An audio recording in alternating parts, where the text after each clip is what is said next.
This meeting is being recorded. Oh, welcome back to season two, episode 3 of the WolfNCline podcast show, where we are the elite podcast of the NHL 95 online world. Fact-based, non-repetitive, authentic, and genuine. Here we are, all those things. Spot on. Today, we're back. We're excited to be back.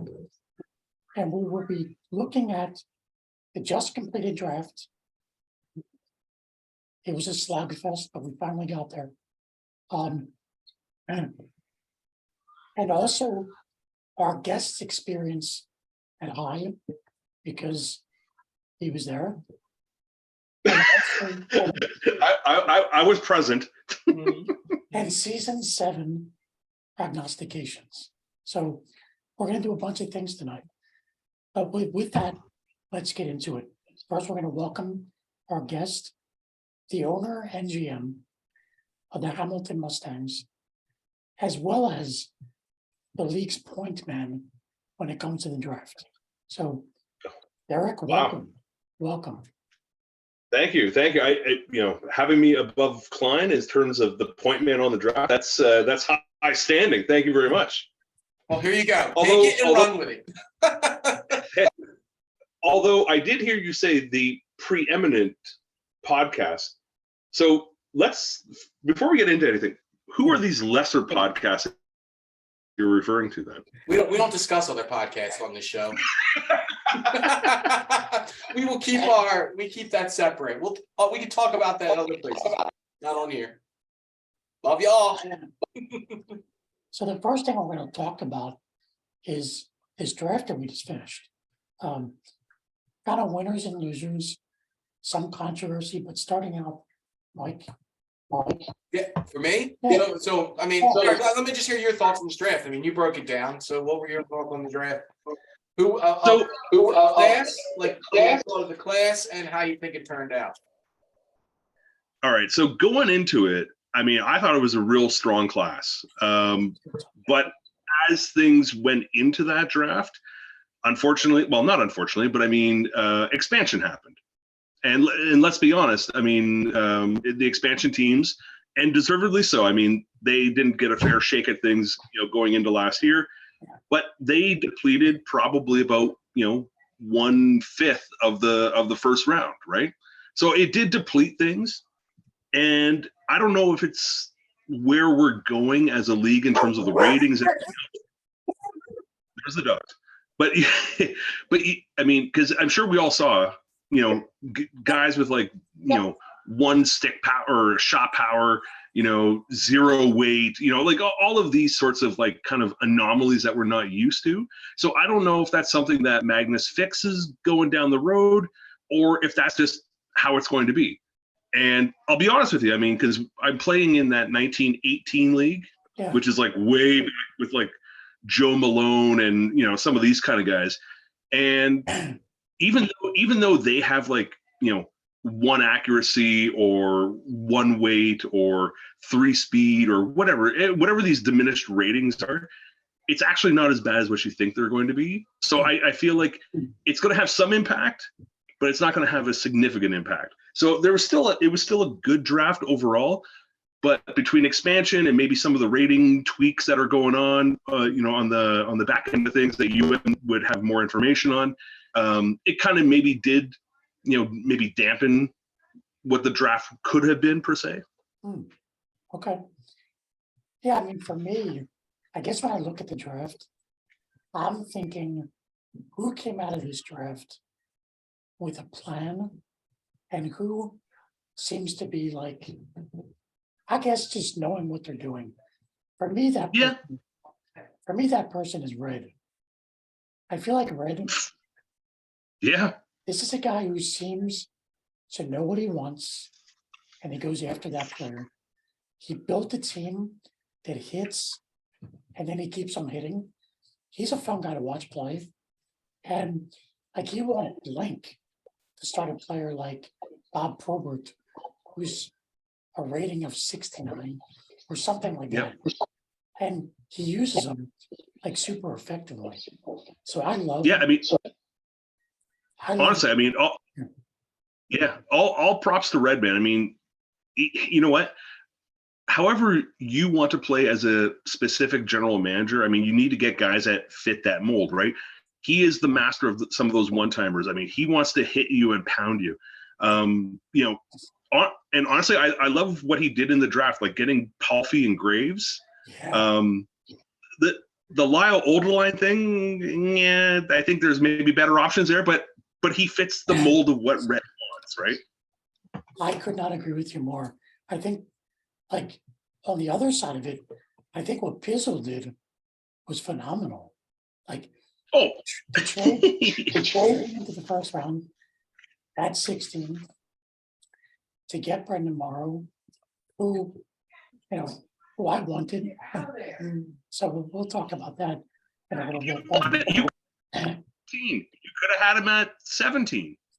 No, I could not. Well, because we'll talk. Because of what Pizzle did, he was gone at 16. Oh, did he go up to say? Okay. Yeah. Unfortunately, I don't have the draft order. I just only have who everyone took. But yeah, okay. So actually, like Pizzle, I had plans, right? Once I drafted at 13, I pretty quickly thought it was a bad pick. I really did. I'm like, he's been doing great for you so far, though. I love him, actually. But I wanted it, and probably because of this guy, I wanted Morrow because he seems more complimentary to Lindros, right? Yeah. A kind of a heavy guy in the corners. But it didn't work out. Pizzle did his move, took Morrow at 16. I had nothing to do with that. No. Yeah. And it's great though. I mean, if you look at Pizzle's team, you know, between Koivu and some of the other guys that he has, like those guys are like this year, next year, whereas Morrow kicks in years 3, 4, and then after. So the timeline works perfectly for him. Yeah, listen, it was a gut punch to me.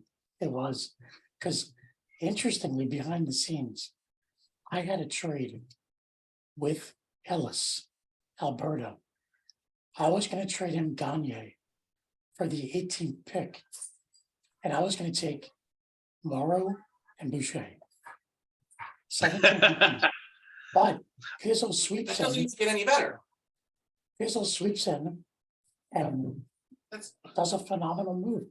Listen, I'm left with Gagne, and like you just pointed out, I love him. He's been great. I think that's the problem. Yeah. So anyway, I will say, going into the draft, once expansion was done and everything else, Gagne, Morrow, I had them kind of in that, you know, top 9 to 12 spots. So they kind of did slip a little bit. And I think because of some of these wacky ratings, people were, you know, more inclined to take a Dinah Zubris, and we'll talk about that after. Well, dude, Messier, the more Messier went. He's got 2 years left. You took him over somebody that has yeah. 15 years left. That didn't make any sense. But hey, everybody's got I think and I think because people were scared of who, you know, will this guy be any good having a 2-shot accuracy or whatever the wacky ratings are that start kind of 03 through 09-ish. Like, I think guys were scared of that. And so it's like, you know what you're going to get with Messier. You know what you're going to get with Zubris. You know what you're going to get with Samsonov. And you go with what you know, and it's a safe pick, right? No, listen, this was definitely, there was some willing and dealing. I mean, the Pizzle move, I keep coming back to it, but that was a heck of a move. I have to give the guy credit. No, well, let me go on my point, because yes, I give you credit because you always do all your research. Yeah. You're always juking and jiving. I get it. We'll see if it helps you. I hope it helps you make the playoffs. But I mean, you do a lot of shit. You do your research. You're obviously trying to mold something with your team. Yeah. So I give you credit. But listen, we have to talk about, with respect to this draft, the Scott Gomez thing. We have to. Of course we do. Of course we do. No. And Hold on. Can you just say, look, To be honest, is I don't think anybody is serious about this. They're just, I Yeah. swear they're all busting balls. Sure. Nobody is serious. I It's know. just I so know. funny. It's just so funny to see how it all happened. It's just hilarious. Listen, and this is what's And funny. I mean, What's funny to me is I picked Kanye. Person after me made his selection. So now it's at the 15th pick. And I'm like, shoot, I want Morrow. So I tell these guys, I want to switch my pick. I text Magnus. And Magnus Yeah. says, it's not official yet. It's not on the board. You can change it. I said, no way. I said, if I change it, people are gonna freak out. Yes. And we said, I even said, I was saying in the chat, I'm like, he can't change that pick. I'm like, no fucking way. So I say, you know what? I have to do it a different way. And I tried to make a trade. But anyway, so then you select oil Yes. and then Yes. and then you change it. And I'm like, the only difference was nobody picked after you. Exactly. And that's and that, I mean, because you I mean, full disclosure, I mean, you DM'd me and to say, hey, like, can I switch my pick or whatever? I'm like, oh shit, man, I don't know. I mean, there's been another pick already. Talk to the commissioner. I mean, and hey, and as a side thing, Caden did a fucking awesome job in that draft too. Oh, yeah. So whereas what happened with Gomez is like, there was, and I swear, shit you not, that morning was such a fucking nightmare at work, and you guys were all up my ass, make a pick, and I was just like, fuck you all assholes, fine, and I picked Scott Gomez, but then it was, I think it was Richfield's pick after that, Yes. and like he didn't make a pick until like 7:30 at night. Yeah. And so somewhere around, I think it was somewhere around 2-3 in the afternoon after I dealt with shit at work. And it's like, okay, now I can actually okay, what am I doing here? Like, I don't need Scott Gomez at this point. I wanted to get I mean, there was virtually no defense in this draft. There was Scott Niedermeyer, there was Scott Stevens, and then Boyle, Rafalski, Brad Stewart, but there was limited options, right? But there was plenty of like Gomez's and Morrows and Sandersons and those types of players, right? So I was like, fuck that. No, these guys pressured me into the pick. I'm going to go to UM, and I said, hey, if not, it's cool. You don't have to allow it, but can I switch it to Dan Boyle? No, there's been no other selections made. UM said it's cool. I went into the Discord, edited the pick, and I think it was Nate or maybe it was Unholy. Excuse me. And yes, 100%. Someone should have made a league announcement about it. Did he take Boyle and switch to Gomez? Mhm. Yeah. No. I took Gomez, switched it to Boyle. And then took Gomez later on. And he took Gomez later. Yeah. Exactly. So I mean, I went to UM. He said it was cool. No one else had made a pick. It wasn't impacting on anything. I really don't even care. It's all just made me laugh. His Foots is going to do it on purpose. He's going to try to wind everybody up on purpose. That's what he does. Yeah. And even if you wanted Gomez, well, fucking do your research and pay attention, man. Don't depend on other people to do your work. Do your own work. So anyways, long story short, the draft was continuing on. No one's taking him. And I'm like, well, fuck it. I mean, it's on the draft board. It's in the Google Sheets. It's in the Discord. So yeah, then I think because I made the trade with Vic to get up to 33, and then I used 33 and a future nothing pick to get up to 29 or 30 to get Gomez again. So that's how it all played out. How many new players do you have on your roster for this year? I've got Gomez. You and I made the deal with Morozov and Verada. And then I've got Boyle, Chemo, Timonin. And I think that's... Oh, and then Matthew Baron on defense. I do have to ask you about that trade with this guy. Yeah. I don't know. What were you seeing? What were you thinking about the Morozov pick? Because to me, Verada was pretty damn good for you. Yep. No, I mean, admittedly, Verrata had a little bit more weight, but both of them are 5 speed, 5 agility for the next 2 years. There's not much difference. The only difference is Morozov, and that's exactly it. Morozov's third year had 5 speed. He's got better stick handling, and he had more offensive upside. And after last, sorry, are they both lefties? Yeah. Yeah, they're both lefties. Yeah. Okay. So Verrata is kind of more of like a checking line, kind of like that kind of guy. But between Kovalev and Shanahan, I didn't need any more size or checking or any of that kind of stuff. I mean, both those guys are like 9+ weight. They're both 4 or 5 checking. I didn't need that kind of a guy again. I needed someone with some stick handling, some passing skills, some speed. And honestly, it was very, very close. But Morozov gave me a little bit of that extra bit of skill that I wanted. And the trade-off was getting rid of some of the weight and the hitting and all that kind of stuff.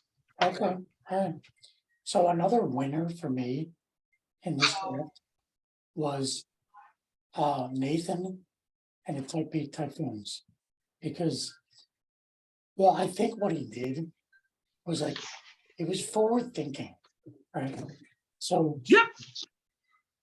So Nathan was happy for Schneider, right? Yep. I'm a fan of Buffy. I think Mary Hill, good team. I love his team and the way he played with it. But he picked up draft picks, you know. So Nathan, he made some interesting moves. But Nathan had a great season last year. So a lot of people will kind of sit idle, but he made some moves to pick up some draft picks. I think that's pretty interesting, you know, So forward thinking. Yeah, I mean, I made little draft notes on every single team and what they did this draft. Yeah. What I had with Taipei, Zuboff and Palfi out, Schneider, Madden, Dandino, Drake, Hogue, Saganay first, all in. So I know for a fact that he was looking for a long-term player because he actually, and I'm going to disclose this information, Sure. there was an offer on the table of both Zuboff and Palfi for the number 3 pick. Wow. Now, it wasn't hard and set in stone. It was kind of just like the start of a conversation, but Who the fuck? because he wanted someone with term, right? And so I'm assuming he wanted probably either Marlowe or Naslund. Marlowe. Yeah, he probably wanted Marlowe. Yeah, that's what I'm thinking. Oh, Nate. But Let's try, Nate. It's a nice try. But my only question though is, like, this guy is like a Final Four team. This guy's a win now team. Yes, he is. Why give up 2 dudes that are for the next 4 years win now guys just to try and get a couple extra years of Schneider or I mean, Madden has 5 speed. Dandino is what he is. Drake is what he is. Hogue is only for 2 years. I mean, maybe he's banking on that Saganay first. I mean, Well, I don't know. To me, it was just like take a little bit step back for maybe 2 steps forward down the road. But who cares in his position? Who cares about down the road? I mean, honestly, he's ready to fight for a championship. listen, Yeah, I what agree. you just said, I could not have said it better. He got a little bit weaker right now for the future. He's definitely, his team is not as strong. And now he's got 2 first-round picks. His team is not as strong as it was last year, but he put himself in a position to be stronger later. Well, and for all we know, if G-Lock goes out and wins a shitty bill and he ends up with Brad Richards or one of the Sedin guys, then he's laughing. That's true. But if he doesn't, and he's drafting 13th and ends up with, Justin Williams, I mean, like, I don't see. I don't know. If I was as good as him, I'd have a tough and in his position where he is as a team right now. And again, Patrick Waugh isn't lasting forever. Yeah. So I mean, I don't know. If I'm him, I'm doing like I'm a Leaf guy, right? I mean, I'm pushing my chips in the middle Yeah. and seeing what I come up with. So let me ask you, the losers of this draft. I know This is my favorite. I know this guy has me penciled. Oh, that Boucher pick is one of the worst picks in any one of our drafts. See, I don't know if Derek agreed. It is. Okay. Wait, he took him way too early. You could have come in way at the end and got him. That was my No. pick in the first round. So here's the thing. I mean, when I was doing my own mock draft, when I did a mock draft, I had Boucher going to Wolfie at 17. That's And here's here's what happened though. Until one of the pockets. All right, sorry. Sorry, no, but as soon as the expansion draft happened, as soon as Kolzig went, as soon as Theodore went off the board, and I think another goalie went off the board as well. I can't remember. Anyways, No, Nabokov. Well, yeah, because Nabokov was always going to go before 17, though, right? Yeah, that's true. But as soon as Kolzig and Theodore went, basically you had no other options. You've got Grant Fuhr for 1 year, That's and true. then there's no other option. Now, No, I'm just saying he could have drafted somebody there, and Boucher wasn't going to get drafted. He could have claimed him waivers at the I end. see. I don't. Maybe I'm wrong. You're wrong. I didn't want to gamble. That's fine. And But you missed. You could. Listen, There was players there. Mike Fisher was there. There's some players for down the road there that you let go for Bobby Boucher. listen, I know Boucher. Boucher. Boosh. That's why you just can't know this guy. He's sitting there. He's just like boosh. In a couple. he wanted a flyer. He wanted another flyer. That's what it, In a couple of years, he's going to be 70 plus rated. Woo! Listen, Woo! for like 7 straight seasons. I'll take it. no, here's what getting a goalie does. It allows you to not have to worry about goalie in future drafts. That's true. I'll say that much. Now, what I will say is that if you look at next year's goalie draft, there's like 11 or 12 dudes that are draftable who are the Brian Boucher level type players. Yep, that was my whole point. So Listen, factor this in. I even sent him though. I'm like, dude, come on. But factor this in. When I traded John LeClaire, I lost my first round pick next year. Yeah. I don't have a You first traded round John LeClaire. Oh, well, yeah. Then you had to take Boucher. Then I mean, you had no other option pick. because Unless in there's going to be a goalie in the second round. I have 2 second round picks, but I don't have the first round pick. So I just didn't want to gamble. Come on. It's still shitty ass pick. Who was your loser? I know you've analyzed it. So who's your loser? well. So I mean, here, because I want to touch on each of these teams. I don't want to ramble on forever. No, it's fine. We got all night. Ramble on. So I love what Alberta's doing, but Andrew Ferentz, what the fuck was that, man? Honestly, I mean, another one. He's got guys who are like 1 or 2 year type of forwards. There was Scott Gomez available at that point in the draft. But even if you wanted a short-term defenseman, like he passed up on, I believe, Brad Stewart, and if you wanted like that heavy defensive style guy, like a Willie Mitchell, something like that, right? I mean, if that's what you wanted, I just don't know how or why Andrew Ferentz got in there, but I digress. Who else was my let's see, who else did I have on here? You guys discuss while I find my next one here. Well, who was yours? Me. You were my loser. But I'm gonna be honest. I think I was underwhelmed by this draft. I didn't even get involved in this draft because I was so underwhelmed by it. There was nothing in this draft for my team nothing that I was able to get in any position where I was drafting was I gonna be able to get anything that was gonna impact my team. It just didn't. I had no reason to get involved.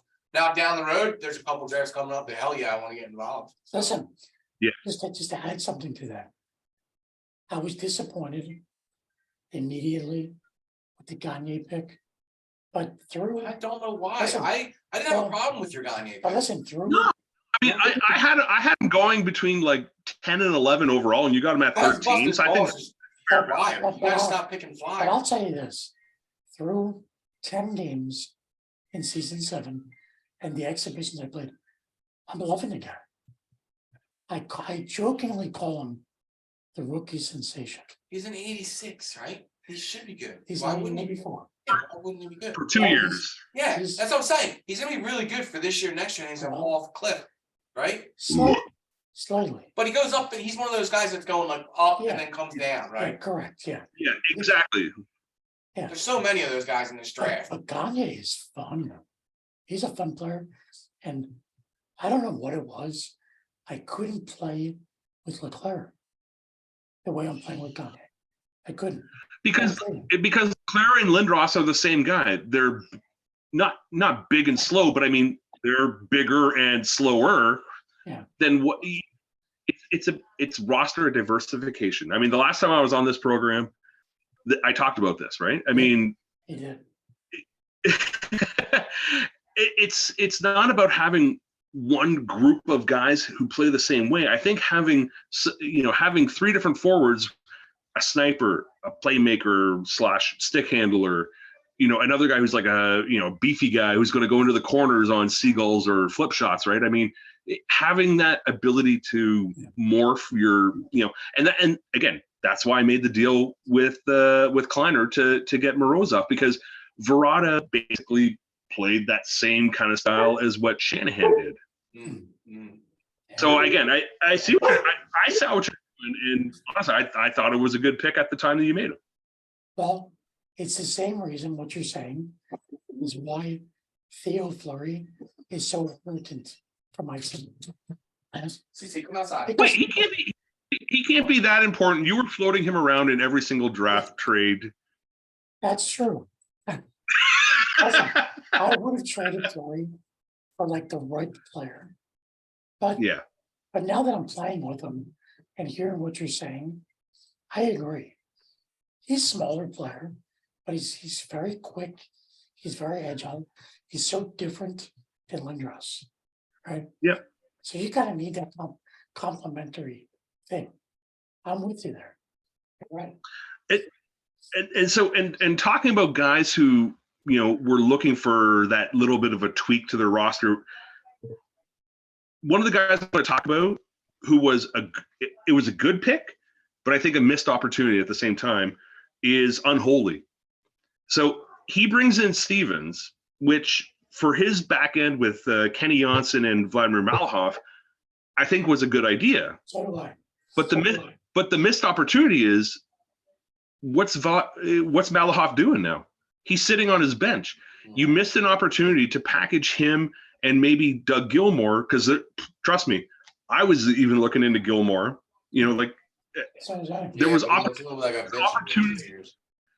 There's an opportunity there to package those guys either for future draft picks or for some other type of player, and it's a missed opportunity. And it's the same thing with Rome. I mean, Salvo's a great dude, and I was a little surprised that he went Niedermeyer at 2, because honestly, I would have went Niedermeyer at 3, which led to the whole Kimo Timonen deal and all that kind of stuff. But the fact that he went Niedermeyer at 2 automatically made me think, okay, he's going to package Soleil and Francis for some sort of speed element, because Doan and Alfredson aren't the fastest guys in the world. Yeah. So, but again, now at this point, you have this amazing defender in Soleil, just like sitting on your bench, or Listen, you bring up some great points, because it's opportunity lost. Like when I think of my team, is that okay? This is the WolfNCline podcast. Listen, I have Desjardins and Jovanovski, and these guys, I'm loving them this season through 10 games. Jovanovski's noticeably better this year than in previous seasons. But the 2 guys on my bench are never playing, right? Except for injury. I mean, in the situation when they're out there on the penalty kill or in a dude is injured situation, it is what it is, and you're gonna have to survive the couple of minutes of penalty kill / injury time. But let's face it, I mean, that makes up maybe 10% of your game time, maybe. Yeah, exactly. So I'm hearing what you're saying with some of these guys in the draft, maybe some missed opportunities to make some moves. Absolutely. Yeah. Listen, Malikov could have probably gotten unholy some return. I'm with you. Something. I mean, you could have packaged, because Unholy's out there with Hoagland, Morrison, Yager. He could have easily packaged Malahoff and or Gilmore and as a package and got something out of it. Listen, 100%. I showed interest in Gilmore, and I guess you did too. So I hear you. I'm with you there. Yeah. Can we talk about another missed opportunity team? Sure. Mr. Nipples. Ooh, let's go. What? Okay. Do you honestly need 4 80-something rated defensemen? Yeah. Meanwhile, your goalie is a 61 or something. Like, I think that's what he's trying to do, though. I really think that's what he's trying to do. He's trying to overcompensate with his defense. But listen, that being said, He confuses me. he's told me. but how often is the 4th defenseman playing? Yeah. He could have easily traded. I think it's a Mironov or trying to think of the other scrub he's got. But he wants to play obviously Suter and Cabriolet. Yeah. And he should be playing them. and that's Yeah. And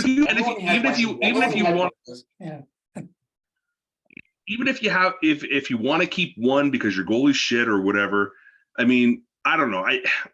Knowing He's that, not a good GM. again, going back Derek, he's not a good GM. We can't make excuses for the guy. I know. He's not a good GM. He's just not good. He's not. He needs to sit at that dining room table more often and put a little more work in on the sheets.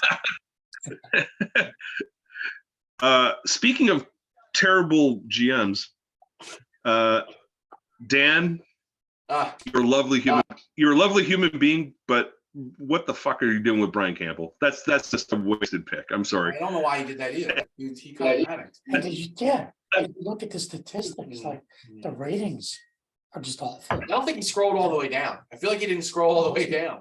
Yeah, what's he thinking?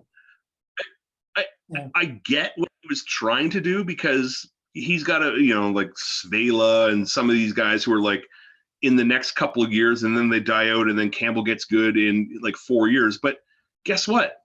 You're a playoff team today. And at that pick, you could have gotten yourself something that would have helped you today.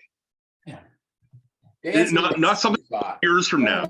Like the thing about Dan is not dissimilar to Type A, which I said he was forward thinking. Dan doesn't do that. Dan's about like this season. Yeah. Right. I got a hole. I got Medano. Savard. I have whoever. Yeah. And that's it. He's not thinking 2 seasons down the road. He's not. No, because I don't know if you were in the room when we talked to him about it at High, where we were saying, we've told him he should be dumping Medano and trying to get some big return for Medano so that he can build his team. The last time I was on here, that's exactly what I said, is that he should be translating Medano into 2 to 3 assets. Yeah, exactly. He can do with Medano what he's doing with, like, quote unquote Brian Rolston, right? I mean, yeah, exactly. It doesn't have to be Medano. But maybe he loves Medano. He does love. We all fall in love with names, though, right? We see the big shiny name, and that's. I'm just as guilty about it as anyone else, right? I mean, listen, we all fall in love with the names that we know, and we want to make big stats and everything else with these guys because it makes us feel better and gives us some sort of like, connection to nostalgia or whatever. But guess what? It's about fucking wins and losses, man. That being said, I'll never trade Lindros. See, that's a mistake because we've been talking to him about this. Like, I feel like if you do not have success this year, you need to cut. You need to cut bait with Lindros, try to get whatever you can get for him and go forward. I mean, imagine Red with Lindros. He's not going anywhere. He's staying right for the Highland Wolf. He's leading fine. We've heard this before. Well, it's through 10 games. 60. I'm not even 60 talking about this year. 10 games. We've actively been playing games for like 36 hours. Stop. Is this season? Some people have been playing more than others. Yeah. Is this 76 games? Is that correct? 76 games. I think we're still 72. I I think it's still 72. I don't even know. Yeah. I don't know. I think we're up a little bit. I don't know. Well, Care. If we're 76, let's if we- just fucking go 81 and fucking do it for real. Well, you got quick calculation. four versus the 7 in your own division, so that's 28. Correct. And then there's 24 times 2 is 48. So 48 and 28. it might be 76 then. 76. It's 76 games Yeah. this season. So I have 66 games left. Obviously, there's a long season. Just like last year, I get out to an impressive start. The only difference is I have played some tough opponents. Yeah. I played He's give you been that. waiting. He's been waiting for Oh, 24 he's hours. been waiting 24 hours to talk about this. Talk Yeah, I know. about- Go ahead. Get it off your chest. Go ahead. We're listening. We're listening. That's the only difference. Last season, through 10 games, I had a pretty, I had a pretty, relatively speaking, easy schedule. I don't think I played any poorly playoff performers in my first 10 games. So it's different, but this is a little different. So anyway, No, you know what though? I mean, good on you. You're off to a hot start, but I think like what you're saying though is that you were a bit of a paper lion last year, right? I was. Or a paper wolf, maybe as it may seem. Well, here's what I'll say about that. And this is, For Wolf. listen, this is for Derek. Someone meme that. Yeah. Derek, you fall in this too. For us people who are not top 10 players, Yeah. we're inconsistent. Yeah. Right? So if I can figure out how to be consistent, that would be awesome. Yeah. Like, That's what it comes down to. Can I continue to play the same way for the next 66 games? we're gonna find out. That's the toughest part. That's the toughest part. Anyway, we're gonna take a break from talking about Ed for a while. All right. All right. So I just, obviously everybody knows that we just had High a couple weeks ago, and we had a bunch of guys come down and come into town. So I just want to talk about that for a little bit. I just want to hear, like prior to coming here, no matter what was online or anything, in your own head driving, even the week before you were coming, what was your expectations when you were coming? You know what? Honestly, I was going down there expecting.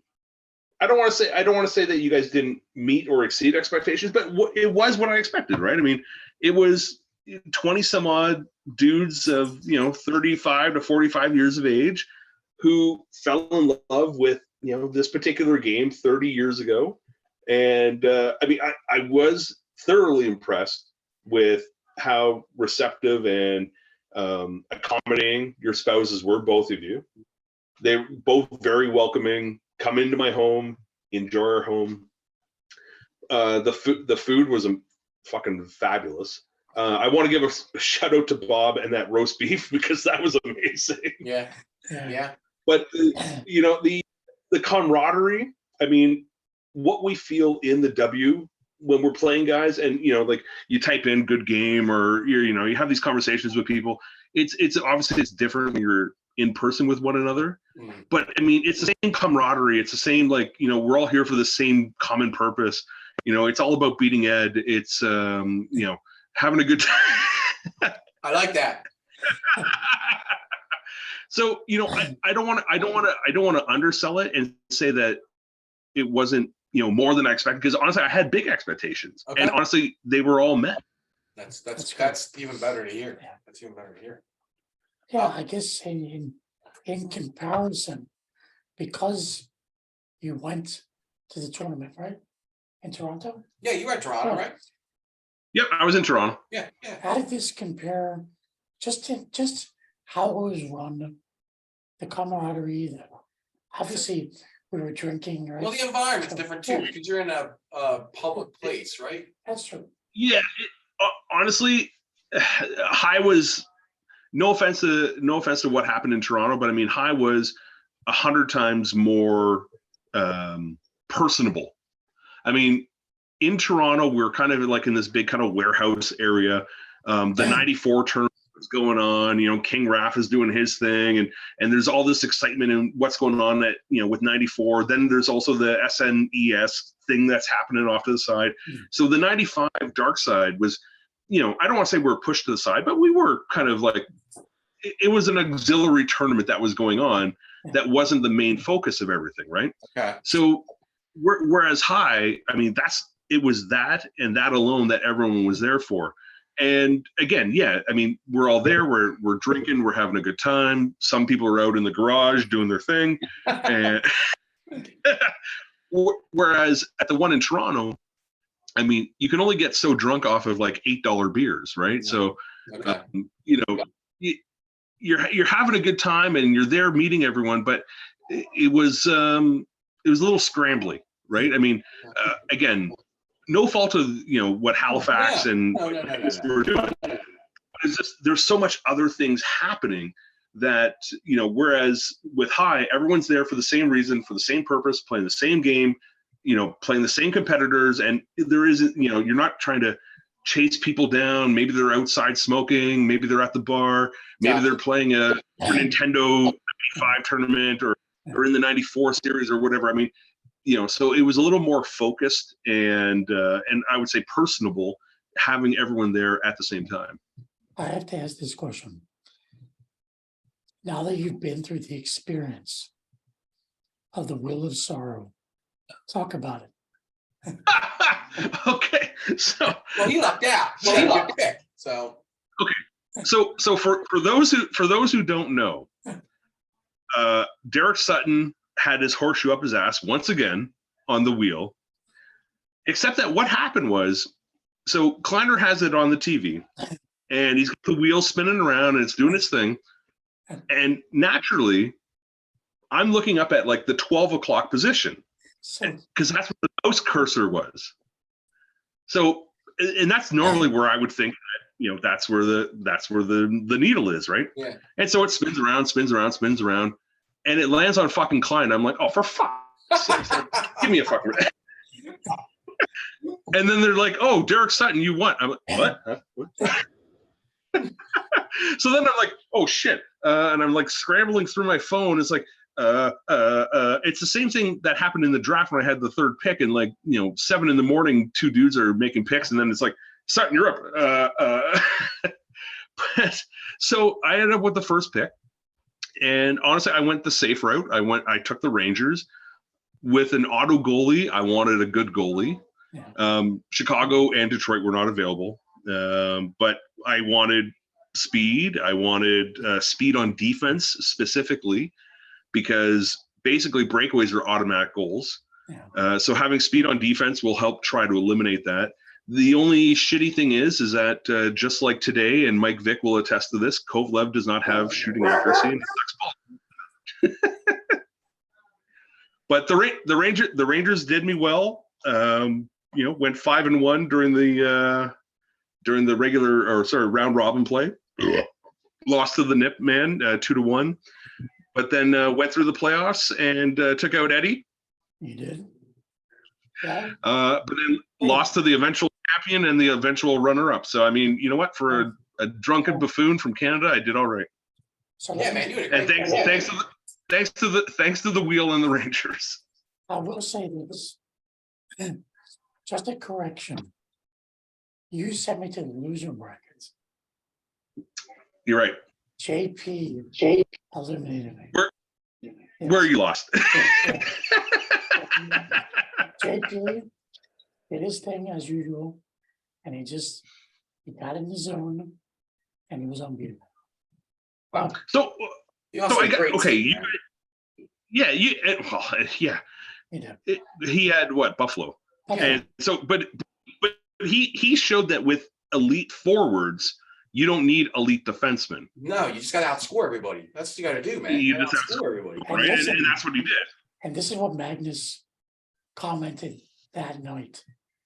If you look at the goals scored that he put up in the playoffs, except for our game, which was 7-6 close game, he was putting up like He tied the record. He tied me. 78 goals. uh, 78 goals. He had 78 goals. He had 78 goals. How many the were tournament part, not the prelims. The prelims he was like 23 or something like that. But in the tournament he had 78. Like he caught fire in the tournament. well? How many did he have against you there, Kleiner? Derek, I'm so happy. We can't let that go. We should talk about that. That's great. I have no problem talking about it. For me to even finish 4th with Washington, you got to be shitting me. And not only that, to have ghosted myself and finished 4th, you got to be fucking shitting me, dude. But listen, we're being honest. There's an asterisk next to the 4th place Why? because of the Michael Vick game. Oh, well, we Oh, couldn't do anything about that. I No, couldn't do anything about but that. it's still an asterisk. Mike, we talked about that. No. Mike knows. We Listen. tried. Like that fucking that system shit the bed twice, right? But 2 times. the first game, it was a clear. Oh, it was unbelievable. He was kicking my ass. He was kicking my ass. Listen, the rule is the rule, but Rule is the rule for that, and that's why when I sat back as soon as it happened, I was like, but "You got to be shitting me, listen, dude." there's a lot of people who are watching this that have no clue what so he's playing. So when a game freezes at high, if it's before the midpoint of the second period, if it's before that, you start over. Yes. If it's after that, you just replay. You start a new game, but replay just the time remaining. Correct. And again, we have had this happen before. It was just never like he was up 8-2 when it happened. Like he was so far ahead of me. So when it happened, I was like, fuck. Of course, I was like, well, now this gives me a chance, but I'm like, fuck, I can't even believe this just fucking happened. Especially for me, it happened to happen right there. And I give Vic a lot of credit though, man. Like he took it like a champ. Oh, I mean, dude. obviously yeah. he wasn't happy. I reached out to him the next day. But I reached out the next day. I said, dude, I apologize, and you had every right to lose your mind, and you didn't, which I appreciate that he didn't. So, like, it could very easily could have gotten ugly if somebody wanted to get mad because that was a shitty situation. Listen, if that was me, and I'm up 8-2, and we are 6 seconds away from the midpoint, and the game freezes, and then he beats me. Yeah. Holy shit. Yeah. And I know that. I knew it the whole time. After the game, I'm like sweating. After I beat him in the 3rd game, because we had to play 3 times. Because the second game, I was up 3-0 and it froze. And then game 3, I won 7-4. But I got up and walked away after I shook his hand and I apologized. And I walked by fucking Chalky, and Chalky goes, "Man, you're sweating your ass off." I'm like, yeah, because that whole fucking situation was so stressful. Like, that's the last thing I want to have happen. No, like that makes it unenjoyable. He drove his ass all the way down here from fucking New York. I don't want him to feel like he got ripped out of anything, especially against me when it's my fucking tournament. It just looks even worse. It's me. You know what I mean? I didn't make the machine do that. You know what I mean? But Derek, you're exactly right. The way Vic, he handled it unbelievable, like a champ, just phenomenal. And yeah, absolutely. I really appreciate that. But you know what though? Honestly, like I mean, what was there 7 systems going at the same time, give or take?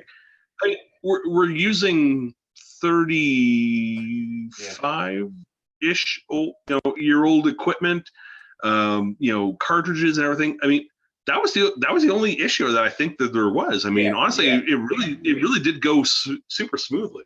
What tends to happen is once those machines get warmed up, you don't have a problem. Because once some of those machines are going for 4 or 5 hours, and they're only played one time a year. You know what I mean? So it's like they're not used to that. So usually, if you're gonna have problems, it's early on. So for us to have it in the tournament, that's why I was even more shocked. Like everybody had been playing on that TV and everything was fine. Yeah. You know what I mean? I didn't hear anybody else having a problem on that TV when we sat down there. Yeah. So It's true. whatever. Anyway. So I'm curious because UM and I were talking about this on the 7.5 hour drive home. That's one of our questions.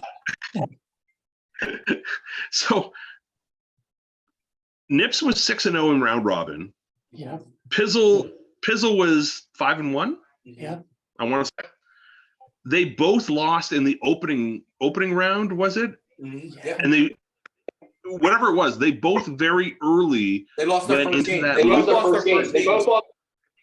Yeah, they both very early went into that losers bracket, and it kind of fucked up the whole like order of things, right? I mean, you had these kind of two behemoths playing in the loser bracket really early. But who sent them down? Because I think those teams might have been actually pretty not bad teams. You know what I mean? Listen, That's what I don't know. You'd have to pull out the Bristol board there. so who sent Pizzle? Oh, Puss sent Pizzle to lose a bracket. Puss did. Yeah, you're right. Because You're right.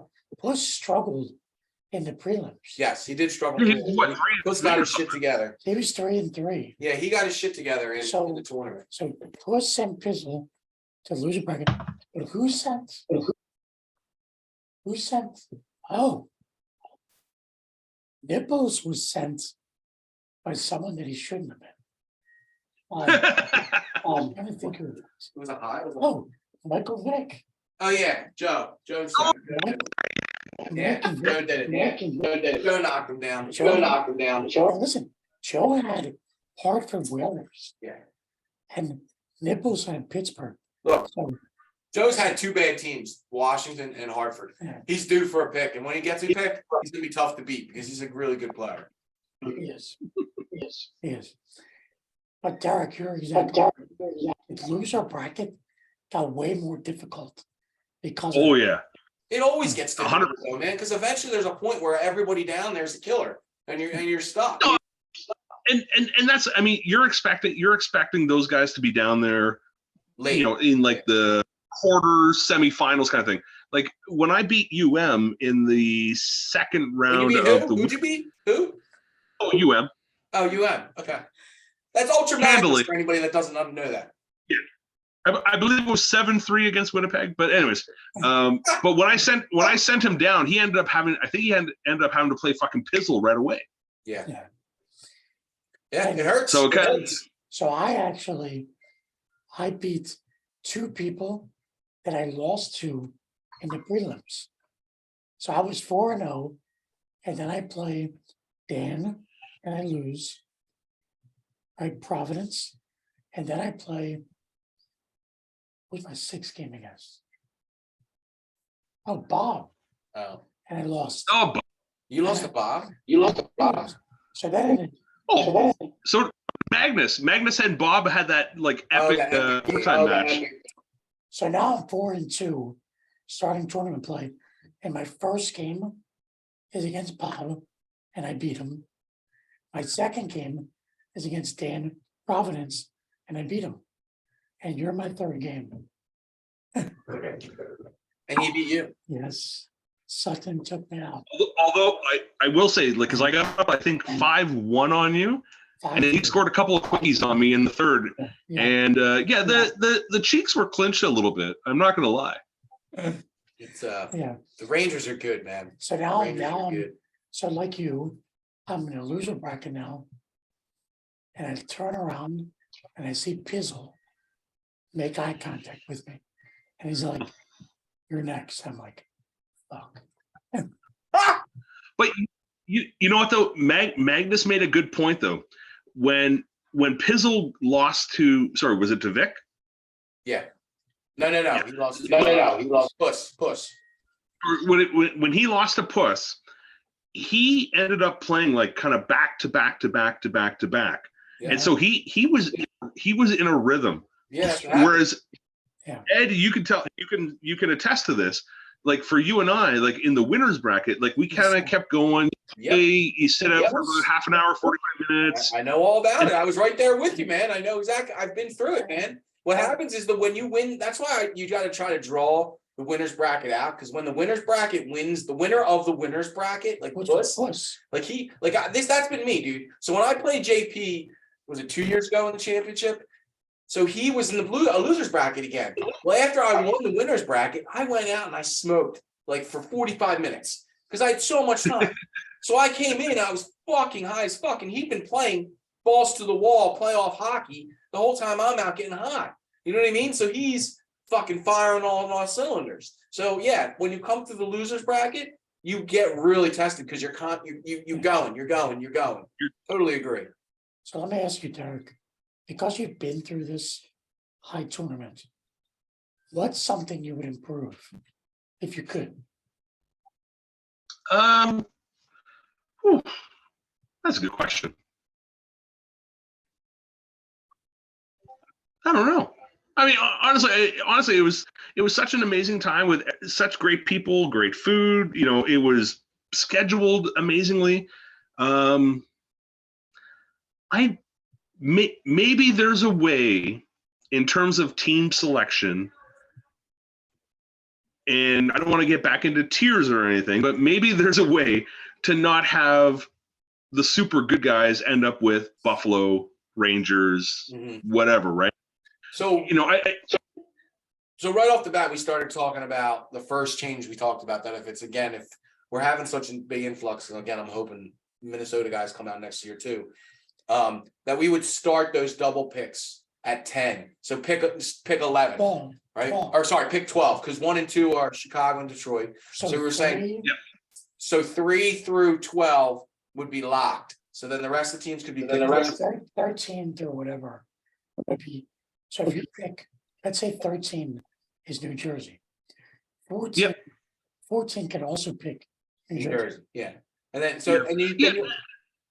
also, we're going to also put, these guys have nagged me enough. So the only team that is going to be exempt from all the normal players is Chicago. Detroit's going to get thrown back into the pool. They'll still go to the top. Chicago and Detroit will still go to the 2 last place players from the year before, but now Detroit is, because they've convinced me they're no different than the Rangers. Yeah. So they can get into the pool too. For example, next year, Derek, if you get the first pick, you can take Detroit. Yeah. They're back in play. You know what? I don't know. Shovelday is so fucking garbage in that game. But everything else is good. Oh, Shovelday. Oh yeah, he is. He is. Yeah. I mean, because I'm not going to lie to you. I mean, Richter saved my ass a number of the games. Oh wait, no, is it Vernon? I think it's Vernon. I don't know. Osgood. Oh, sorry, it's Osgood. It's Osgood. No, well, fuck yeah. Shovelday's reverse. Yeah, it's Osgood. Oh, okay. Yeah. Anyways, the Detroit goalie is not that great. I mean, everything else around him is fucking phenomenal. Yeah. Which, you know what? If you are offensively gifted enough and you're comfortable winning 9-7, then, you know, have at it, right? Yeah. But I mean, for some of us who aren't as good offensively, who don't know the cross creases or whatever kind of moves, you know, you probably still want to get yourself some sort of like relatively decent goalie. I think so. I think that in probably year 3 or 4 of high is when we really started to focus on that kind of shit, because my buddy Dave was really focused on he would always get like a team like Montreal, and he could win with Montreal because the goaltending just puts you at a different level. So I think people started paying attention to it at that point. But I think, as you saw, playing defense is a lot different. Did you now? So you had probably been exiting in high style, but even I found myself hitting that B button once in a while, trying to get on the goalie, right? 100%. All that, I mean, it's naturally now ingrained upon us to get on that B button. So yeah, it takes a bit of, you know, coming around. I mean, in the W, you can play a lot more passively. Hold on. Yeah. All right, so here, while those guys are doing whatever, I'm going to continue on with my draft analysis. Sonoma, you just stood pat. You got to trade Turgeon, man.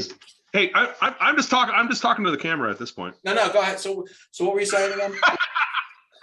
No, I was telling Sonoma he should have traded Turgeon because he kept floating him around and then he never did anything with him. Again, opportunity lost. Yeah. Yeah. Also, you know what? Here, while Eddie's doing his thing there, I don't know if you guys saw the comical font message. Yes, she's leaving. Yeah, that sucks, man. I mean, you know what? She's been doing her thing and making making waves, but I don't know the whole story behind it. But anyways, I just wanted to give a little shout out to comical. Yeah, dude. We all know losing sucks. Losing sucks. It does. When you feel like there's a tsunami coming over you, and if it look, I'll say this flat out. If it affects you negatively mentally, then take a break. I mean, it's that simple. And they're doing the right thing. I mean, I would be the same way. I mean, sometimes you just need to step away. That's the one good thing about the season being so long. The only good thing about the season being so long is that if you need to take a mental break, you have enough time to take a week off and chill for a minute. And that's the thing. I mean, I've got no qualms. My mental state at times is not as strong as it should be for this league. But you know what? Like you said, it offers you the opportunity to take a step back, regroup, take a deep breath. I mean, unfortunately, just the set of circumstances, she kind of got jobbed a little bit in terms of expansion drafts and who was available. And, you wish that wasn't the case, but I mean, it is what it is. I don't know how you fix that, but I think are they in the 20s? I think she's in her 20s. So I could not in that position ever think I'm going to go. And this is just me. I could never think I'm going to jump into a league with a bunch of people like us and think I'm going to compete. That's just my brain would have been that way. I give major kudos for trying to. Right now, I think if I tried to jump into something where somebody was already doing it for 25, 30 years, and I was going to try to master it in 3 months, I don't think that's going to be possible. It's going to be tough. It's going to be really hard.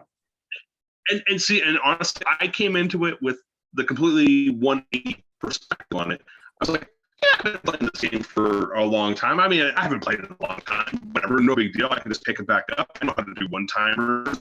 I can just step back in and fucking score, 6 goals a game. And it's no, holy shit, was I ever fucking wrong, right? I mean, it is unfortunately, it's a hard lesson to learn sometimes that it sucks, man. playing these guys, these are the 25 to 30 some odd literally best NHL 95 players in the world. I mean, I'm sure there's other players out there who are just as good or have some of the same skills, but like the kind of tricks and whether it's seagulls or Taipei dumps or Sunnyvale specials or the red one-timers or whatever the trick is, people have mastered this. And I mean, I'm only a year and a half into this.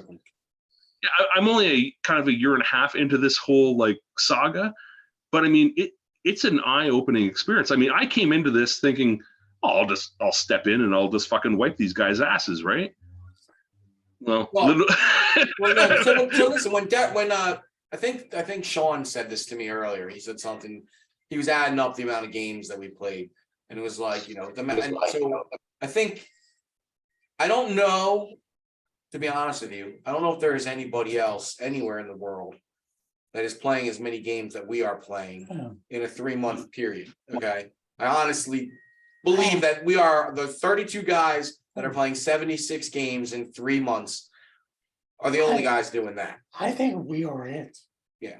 I'm not saying there's not other leagues out there of 12 guys get together online, but I think we are legit schedule the way Magnus has it. I don't think there's anything else out there like that. And I think if you take somebody from one of those other groups, unless they're from Waterloo, they are going to have the same experience that Comical has.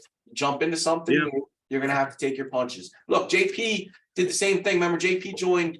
Was that your first year when JP joined with you? Did he join with you? No, it was between me and Nui who was going to take over his team. Yeah, and we had joined and he bugged himself out. Again, another person who needs to lose. he lost his mind, right? It was like he only played like 20 games, I think, but he couldn't handle the losing and other stuff. But losing is a killer. It sucks. It does. But in this league, and I hope I wouldn't just be saying that because I feel like I play pretty well. I feel like I can play pretty well. So I don't have losing seasons. But if I have losing seasons, I would think I'd come back because I enjoy the GM part so much. Yeah. So I think that's me coming back. It's not just the GM. It's everything about the league. It's the podcast. It's the write-ups. Tickle Post is awesome. Listen, Sean Bell does an awesome job. I love the Baytown Thunder times. Yeah. Oh yeah. Yeah. It's Also, great. It's truly a community, and as we've always said on here, you will only get out of this what you put into it, and that also comes in gameplay, because I know playing in the Q has helped me get better in the W, and I know that playing in the Q and the W has helped me get better for high. So it all works together in my world anyway. For what I got to do in my life, I'm trying to compete in, these three things all kind of work together. It's true. And maybe, and again, I don't want to speak for her or anything else, but I mean, it takes a certain mentality of competitiveness, right? I mean, some of us are uber competitive about this. I mean, I would say probably 27 out of the 32 of us are like, we want to win, we're going to, that kind of thing. And that kind of mentality doesn't translate to everyone, right? I mean, So again, I don't want to put words in anyone's mouth or anything like that, but I mean, if you're not that uber competitive, I think her competitiveness is part of it, but I also think a huge part of this, and honestly, I'm struggling with this right now, is the nostalgia of this game for me. So the new ROM, I'm not a fan of the new ROM. I like all the bells and whistles, but I'm not happy with the gameplay right now. So like, Let me ask you this. What?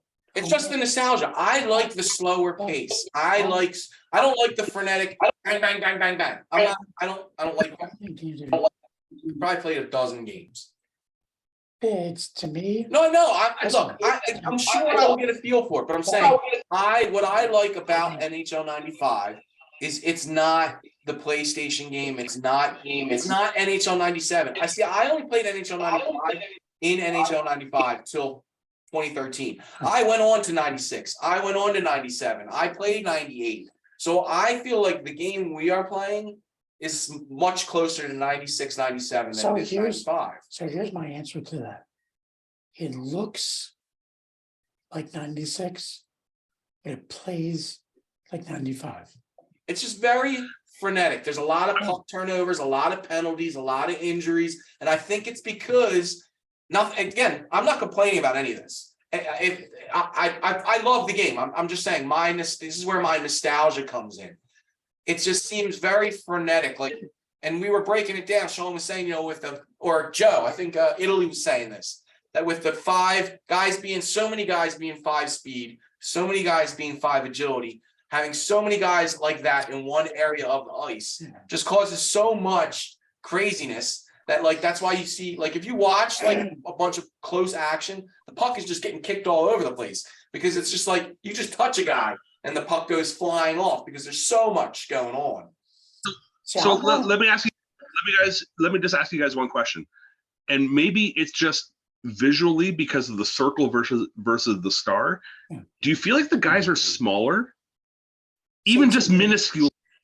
See, I'll be honest with you. I hate the circles. So for me, honestly, no problem, Magnus. Not complaining at all. as somebody that's played a bunch of exhibitions with my BOF, Oliver Nipples, and plus 10 regular season games, I like what he's done.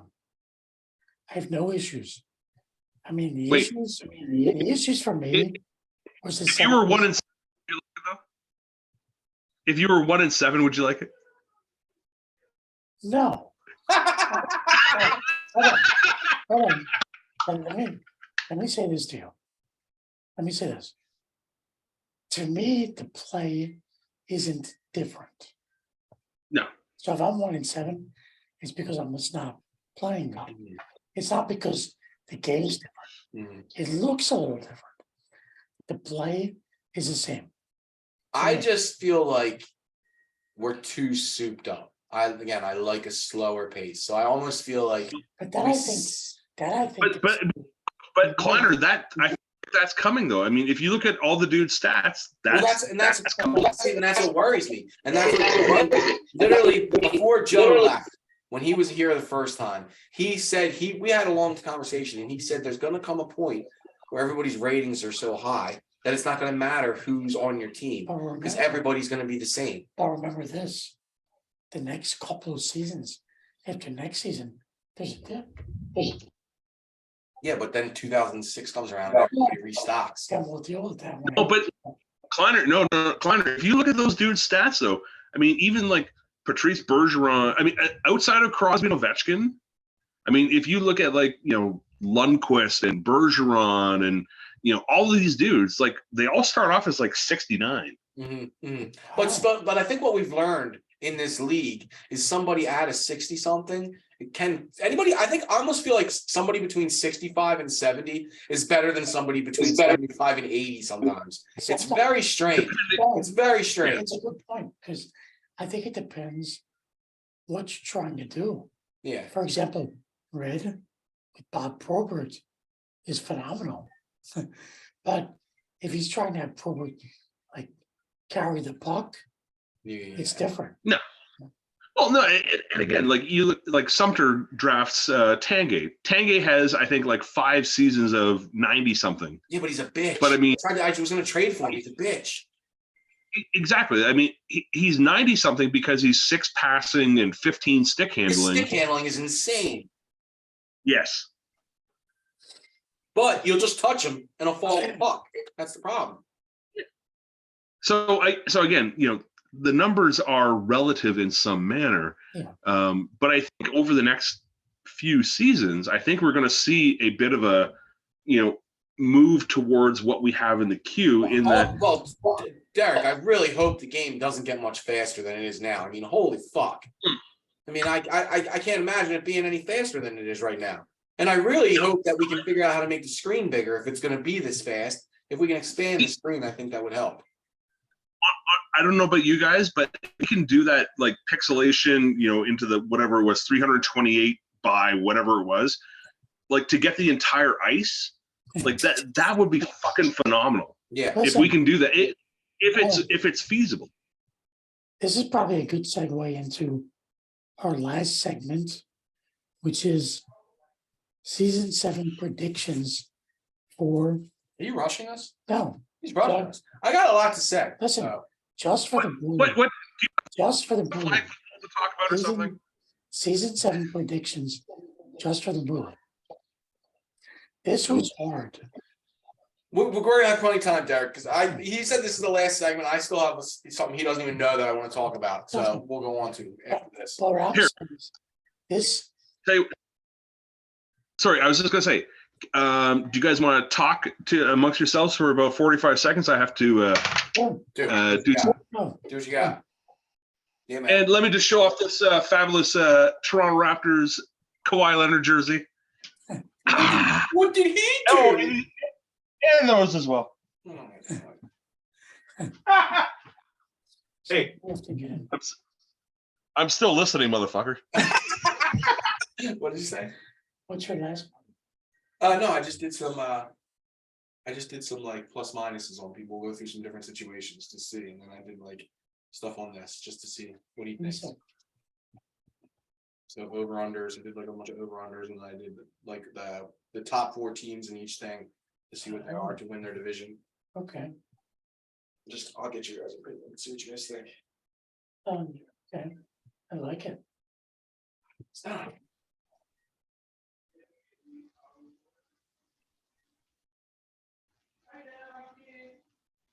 And that's that's what my opinion is next to it.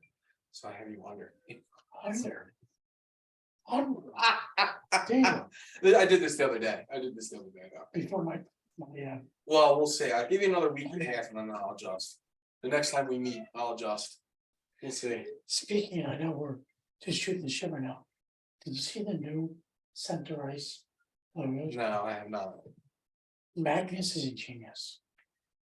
My new center ice is the wolf, but it's green. Because my new jersey, Oh, he changed into your dude, jersey. it's so cool. Okay. It's tinted green. Yeah, I think your jerseys are very similar to Timmons. Is it? Mhm.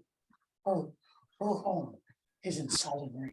No, I'm saying your color palette is very similar to Timmons. And actually, Wait. Timmons' newest version of their jerseys were a lot better than the first version. Wait, Like are we still Thunder talking about Lindros? No. So Derek, do you agree that Timmons jerseys this year are better than they were last year? And also Thunder Bay's jerseys this year are the best jerseys that they've had. So, admittedly, okay, so I've played Timmins, and I do like their jerseys a lot better, but I haven't played Thunder Bay, so I can't give an opinion. Okay, on it. all right.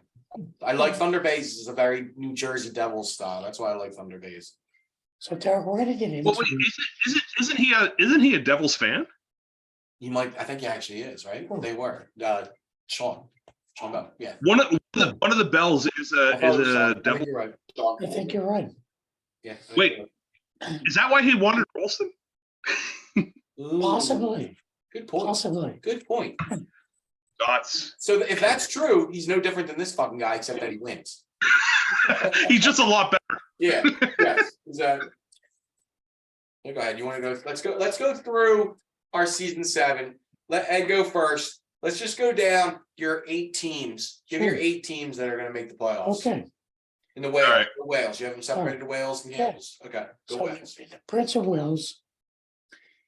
It's gonna be the Puss, Are you putting in order or anything? I'm not. I didn't have mine in order. Okay. just my 8 people that are making it. It's the Puss, LHX, Providence, Sunnyvale, Caden, Salvo, Pitt, and Sonoma. Okay. I had all the same teams. I had the same exact teams. So, of course, people can hear who was not mentioned and figure out who's out. Who we think? Yeah.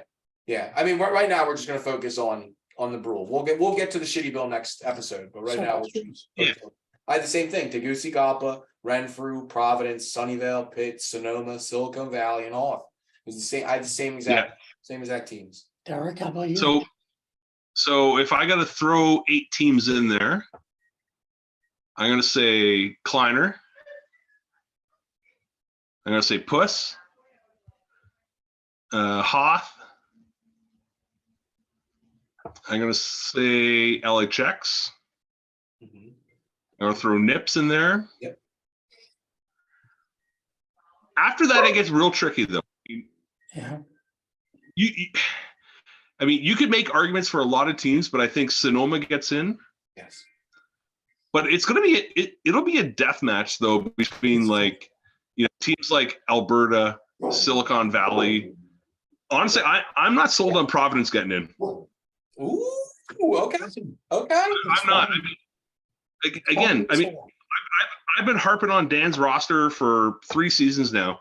I mean, he now has to. I don't know, man. Like Mr. Tech. Even Salvo is in there, is in the mix. You bring in Vic now.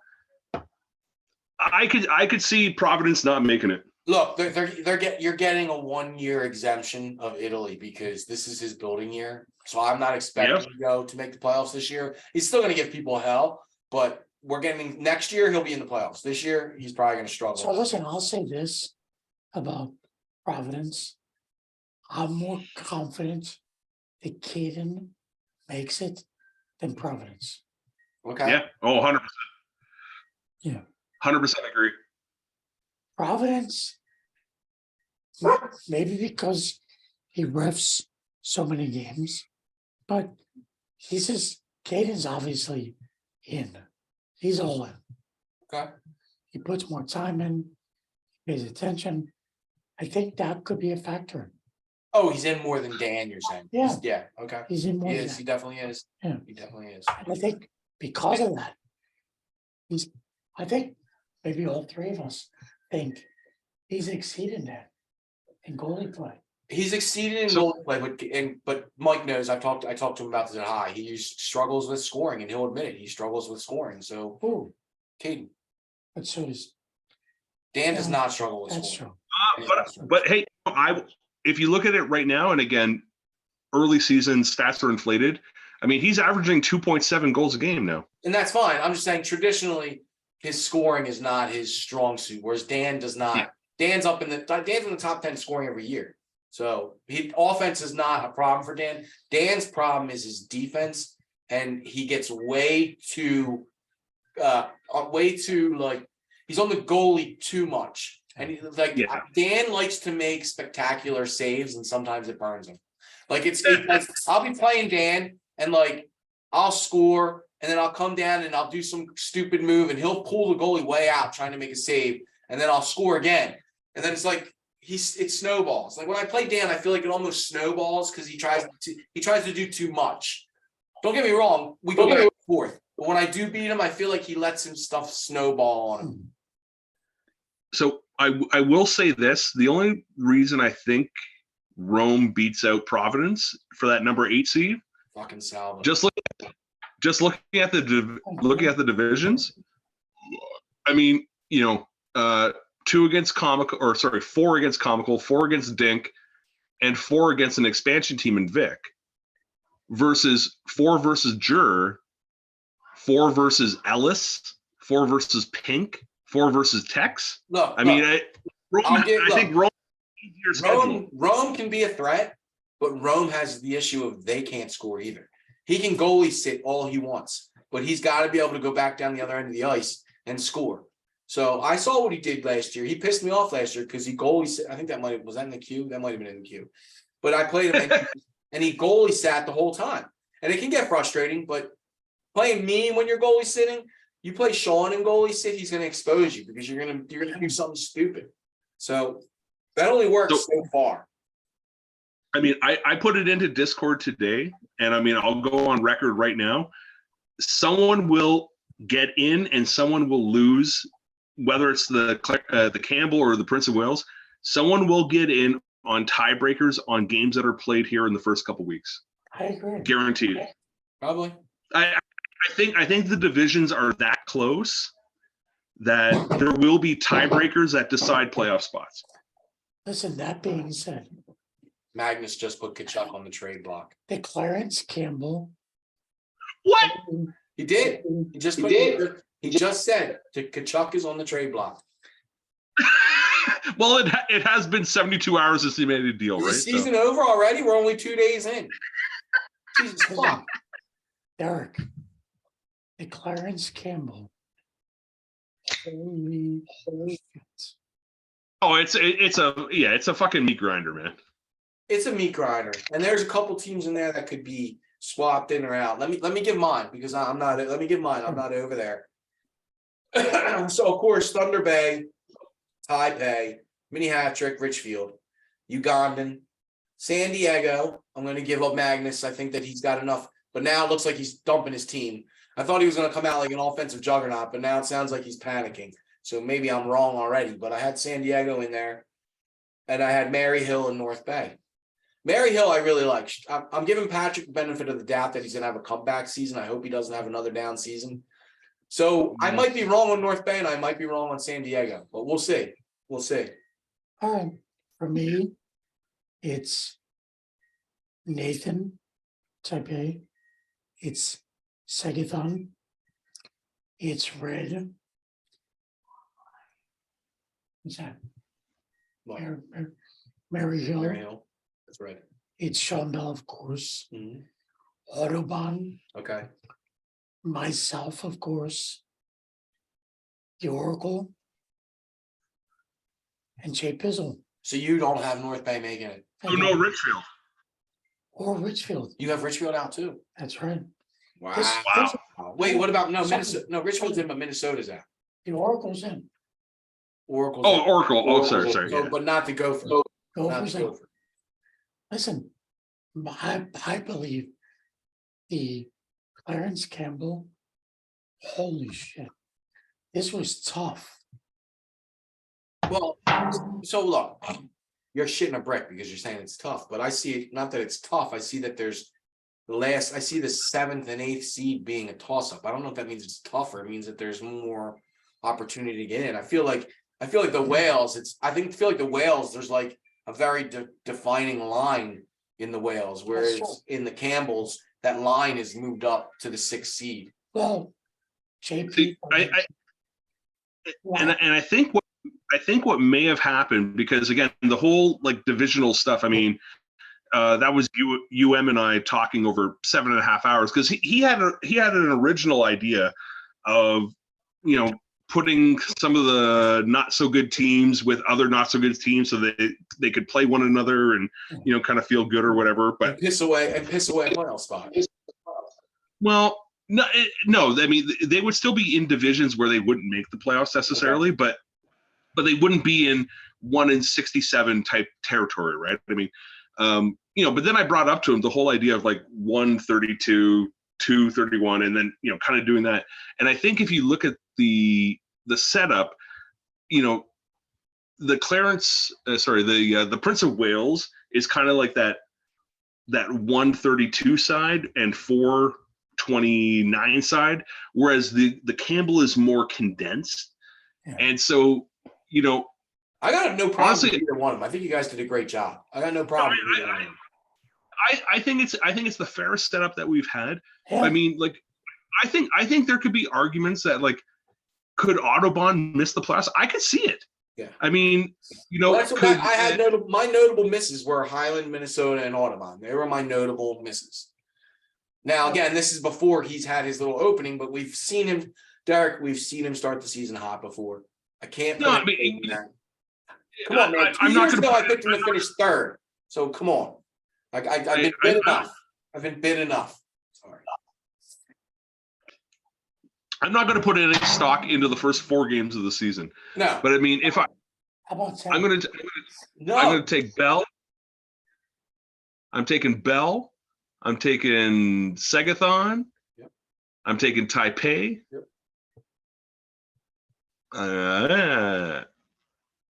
I'm taking Red. Yep. You drinking? Who am I missing here? I mean, you got it. But honestly, after that, like, Audubon is not infallible. Jay Pizzle could be, you know, is beatable. Gopher, you know, Minnesota is, you know, is beatable. I'm sorry, Eddie, you've had a good start, but, you know, like, anyone can beat anyone on any given day. I mean, I'd probably put Richfield in there as maybe a number 5 seed, but after that, I mean, Unholy, G-Lock, Magnus, Minnesota, myself, J Piz, Audubon. Literally, any of those teams could finish anywhere between 6 and 12. Yeah, well, and I honestly think in 3 weeks, in a month, it'll look much different. We'll have a way better feeling as to who's figured out the new ROM. I think that's the biggest thing right now is we're going to see, because I think you're even seeing Sean struggle with it a little bit. So good. He needs to struggle at least once in a while. I'm going to be honest with you. I think this year is the year Sean doesn't make it to the finals. Well, okay. So theoretically, give us your Campbells, give us your conference, both your conference finals, your Campbells and your Wales conference finals. All right. So in the Wales,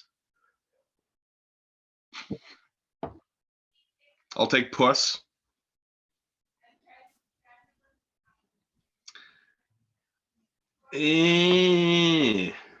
Conference. Yeah, conference. I know, conference finals. Yeah. You know what? I'm going to go a little bit off. Maybe I'll go off the board here. I'll take Puss and Caden. Okay. Puss and Hoff. I think Haas defense, when push comes to shove, and he you know, he still has that offensive, you know, as soon as he learns how to score. I mean, this thing, it's easier to learn how to score than it is to learn how to play defense and to manual goalie. Yes. And the fact that he has pushed people to the limit in the early rounds, I think he can. I think he can get there. I mean, LHX is a hell of a good player, but I don't know. I'm going to go off the board with Hoth. Okay. Hoth and Puss. Who do you have for your whales? So my whales.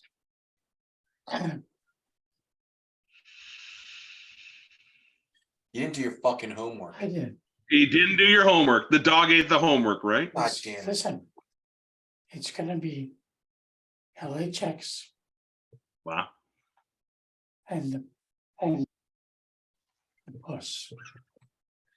Wait, are you just making it up now? He is. No. He is. No. I didn't think about it. So, It's gonna be LHX and the Puss. And in the Clarence Campbell. He didn't give us Clarence. oh, Oh, Yeah, let me give you my whales. Sure. So my whales, I have Puss and I have me. That's what I have for my whales. okay. So, I to be honest with you, just because I'm confident against anybody else in my conference except for Puss. I'll gladly Okay. play anybody else in my conference. so okay. So let's give our reasons for and against for either Hoth Sure. or Sunnyvale or LHX.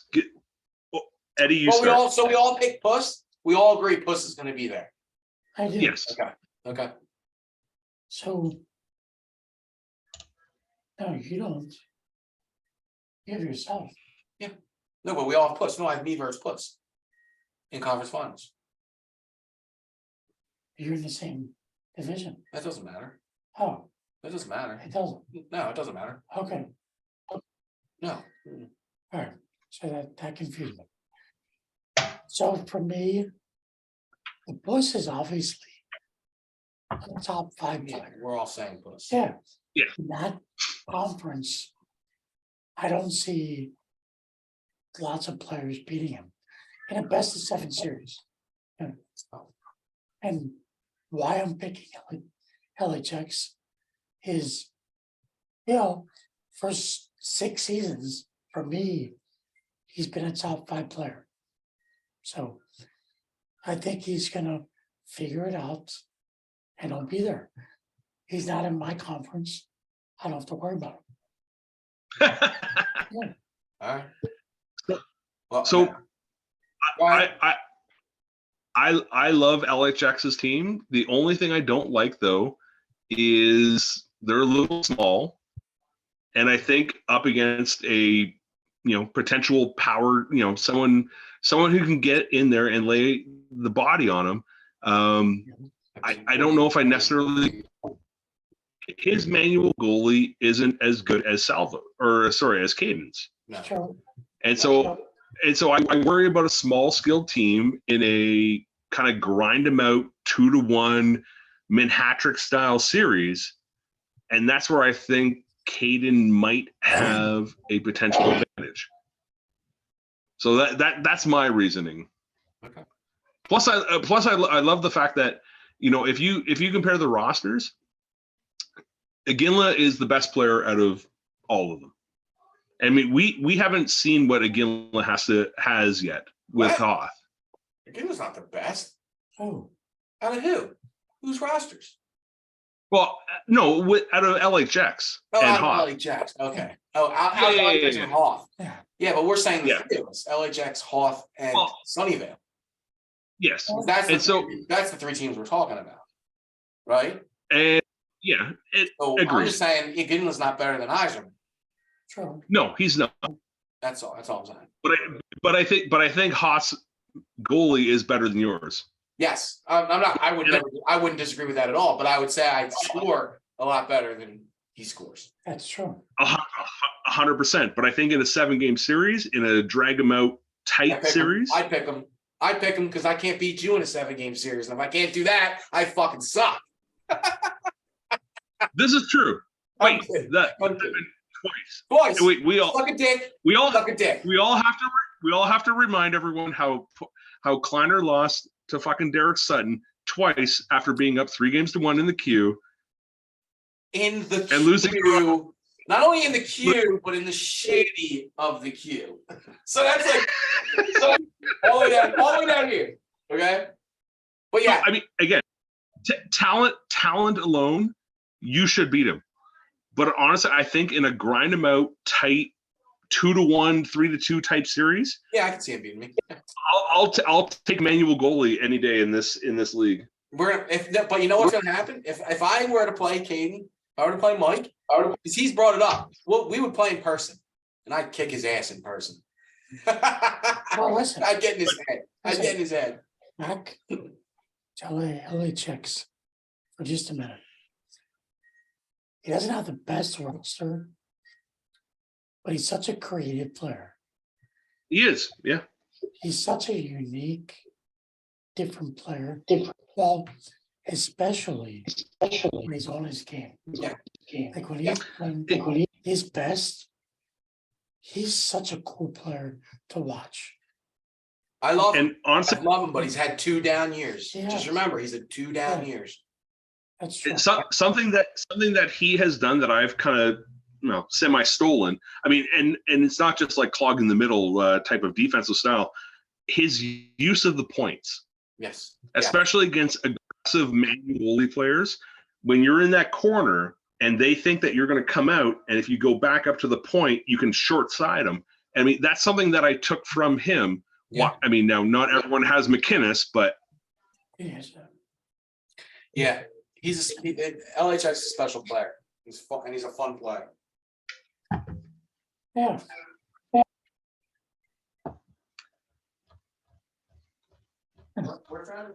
okay. So dead air time. Okay. So okay, Eddie. Well, Clarence Campbell. when Oh, okay. All right. What's your thoughts on the Clarence Campbell? No, I don't want to. If I'm back here, I'll call you later. here, so let me go back to my standings page here. Sure. So I mean, Sean Bell is still the class, right? I mean, Yes. it starts Yes, and but ends. I think he is vulnerable. I believe so. I think he's believe vulnerable he is. also because he's bored. See, Let's not discount though the fact that he was pushing so hard to get rid of Oslinch and he still has him. Yeah. There's a reason for that. Well, nobody wants to control him. Listen. But he knows Derek, just to he add, knows that it's on the downside. Just to add to that, I played him twice yesterday. He doesn't even play the Oslinch. Dude, stop. He plays you scouting. He's not even playing. No, it does. But Derek, it doesn't matter. He On plays his you- bench, he has St. Louis, and he has fucking Million Hayduk. Hayduk plays. I know, but he has St. Louis on his bench and Hayduk. They're 2 of the best players for a long period. His team is going to be unbelievable, and he'll probably take St. Louis and flip him for a couple other studs. I guarantee. I wish UM was here because I'm sure he would talk about it, but I'm going to release the information. There was a UM St. Louis discussion going on. Okay. Yeah, see, he's going to move St. Louis. He's going to move him. You think so? Yeah. Carrots. What do you need? And sorry for spilling the beans, boys, but No. I fully expect that. So my pick in the Campbells, if that's what you're doing, is Taipei and Thunder Bay. That's who I see as the conference finals on that side. I just think if somebody is going to beat Sean when he is most vulnerable, it's going to be Nate, because Nate is the most familiar with his game. So I give Nate's strong. Nate's really good player. So there's no because if you look at it, right? I mean, if Bell is number 1, you have to think Taipei and Minhatrick are going to be 2-3. Yes. And the 2 of those guys already played each other. Taipei has a feel for what Nick does. Nick didn't do anything in the draft. No. So he didn't draft picks for Fedorov. Well, yeah, exactly. I mean, so again, the question is going to be, moving Zuboff and Palfy out for Schneider and these other guys, is that going to be the tide turner against what Minhatrick is? I don't know I mean, if it's a tide turner, but But Derek, I don't think his team's any less good with those players. I don't think he took a step back. I think what he did was try to bolster his future and give him some trade pieces. Like you could still trade, he could flip those guys next year. You know what I mean? If he doesn't win this year, I could see Nate flipping those guys to rebuild real quick. Admittedly, Zuboff and Schneider are, 6 of one, half dozen of the other. Yeah. But losing Palffy means something. I mean, Palffy's good. Palffy's good. Talk to Red how good Palffy is. Yeah. But I mean, like, Palffy's been replaced by what? Madden, Drake, Hogue. Who's he got? It's not like who's that? He has Paul Correa. Paul Correa is like 109. Like when you have somebody, what'd you say, Bill Guerin? He's Bill Guerin too. Yeah. But I'm saying he has one of the best players in the game. Like that's why Nate is such a threat, because if you forget about Correa for a second, you're screwed. You're screwed. He's so deadly in Correa. But the problem is that Nick is so good at fucking manual goalie. He is. Does that neutralize the speed and breakaway ability of Correa? And I you know what? I totally agree with you. I think that it does come down to between Nate as to who goes on and plays Sean. I totally agree with you there. I mean, it's a toss. It's going to be interesting. It's going to be interesting. That becomes like a little rivalry between those two, Nate, and between Taipei and Mini Hattrick. I mean, let's be honest. I mean, Min Hattrick was a Eric Desjardins ill-advised puck dump away from winning that series. Yeah. Against, I mean, that puck dump and then coming back and then Bell scores and like Nick had that. Yeah. I mean, he was ready to go up 3-1. He was. So I mean, I don't want to discount what Min Hattrick still has because he's got essentially the same roster.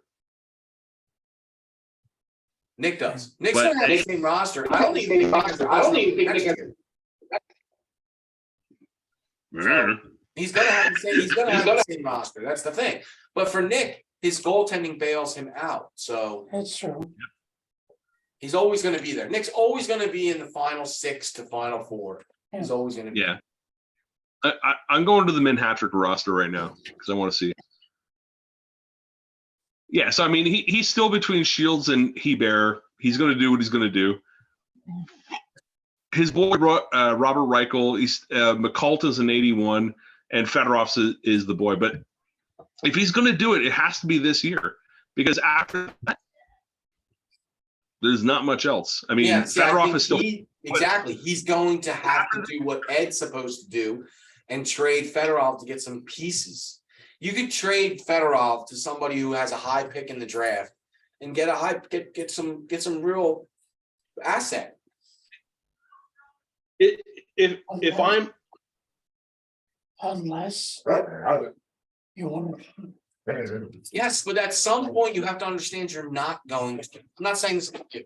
I'm not saying this about you. If I were you and I get to the halfway point of the season and I get to the trade deadline, and you're 35-3.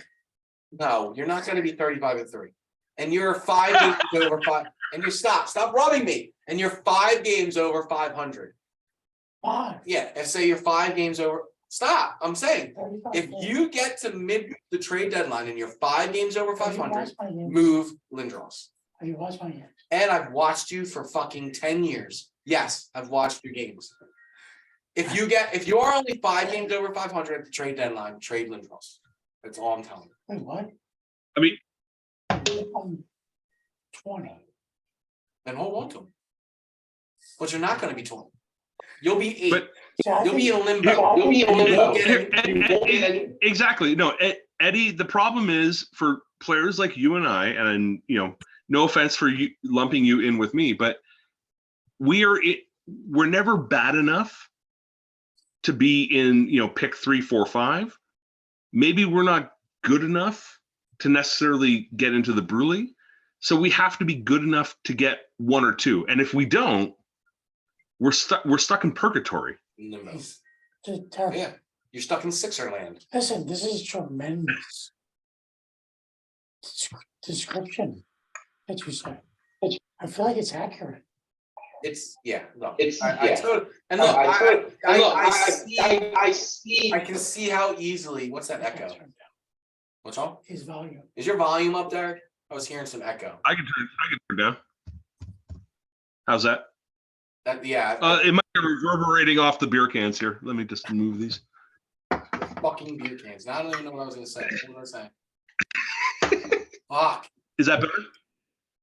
This idea that like Stuck in the middle. He doesn't even know. We are Steelers wheel. We are stuck in the middle with you. Yeah, and I'm gonna be honest with you. I don't think there's I think it's very easy for me if I don't transition, if I don't restock in 2006, if things don't work out for me, it's very easy that I can see myself stuck in that same limbo. So I think that's my approach right now is yes, I'm treading on yeah, I had fun last year, fun run. But I also have to look, I have to be looking because very quickly Eiserman drops off. Very quick, like I have Bertuzzi for the long run, but I have to start paying attention to what's going on because I could very quickly find myself in that mid level. As my boys say, you're mid. Yeah, no, I mean, and that's it. I mean, Bertuzzi's still going to be a stud for a while. You know what? Belfour's still good for another 6 years. I know, but I'm just saying I have to look ahead though. Look, Eiserman's got the 2 years from 95, goes to an 88, like that, you know, and then it drops down to low 80s, right? But okay, but here's the thing, and I'm sure you've done it. I mean, so for example, Eiserman is an 80 in 04. If you go look at the whole entire league, how many guys are 80 in 04? It's like 23 guys. Oh yeah, well I have no problem with that, putting him on my right wing and just let him be my right winger. You know what I mean? But at 95, what I realized after my first 2 games against Pink is he has to be at center. He has to be at center. My first two games I played with Bertuzzi at center. I mean, no, the first game was Bertuzzi. The second game I tried Daze, and then in the second half of the game against Pink in game 2, I moved Eiserman there, and he's just unstoppable. He's a 95 is disgusting. It's disgusting. Yeah, it's ridiculous. How about 93? Well, I'm sure it's the same thing. It's the same thing because what I can't stand is running into the goalie, dude. Running into the goalie just. So, because I know Eddie's got a big heart on for Eric Lindros. I was looking at it earlier today, and Mr. Shanahan is better than Lindros. Ooh, he's a 94. He's a 94. I'm looking at the actual stats, and we both played 10 games. Oh, Lindros has 15 goals. Shanny has 17 goals. Wow. He's got more shots. He's got more hits. He's got more special team points. Listen, I'm just saying. I want to explain something to you guys right now. Let me stop. Let me just explain. What's the goals against both of us? Okay. Have you played Puss? Have you played Nips? Have you played Magnus? Have you played Pizzle? I played Ellis. I played Bell. I played Autobahn. Guys, it's only been 2 fucking days. You haven't played anybody. No, but I looked at the stats. Last year, Puss was the highest scoring team. Nips and Magnus were 7th and 8th, and Pizzle was the 10th highest scoring. I played 4 of the top 10 high scoring teams last year. Okay. Derek, I love how much you fucking research. That's good, man. I hope your defense is picking up. Derek, I hope you make the fucking playoffs because I know for somebody who puts as much time in, you better make the fucking playoffs. Oh, dude, I would love to make the playoffs. I think a more realistic approach is to make a shitty bill run. Listen, Don't step down, man. be confident. I played you. You are a good player. Give your Campbell's conference finals. We got to get back to the giving them so we can wrap up that section. Yeah, we've gone off the rails here. Wrap up the playoff. All right. So No, you're not doing anything at all. It's Ed and his damn dogs. Campbell, conference. Yeah, give your conference finals, because mine was Thunder Bay and Taipei.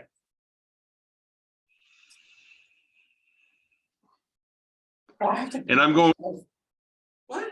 the same. I'm Thunder Bay Taipei as well. Okay, for me, Did you say you picked yourself? of course, I have to. This is what I'm talking In about. the fuck. I have to. This is what I'm talking about, So man. for me, Wait. Oh, okay.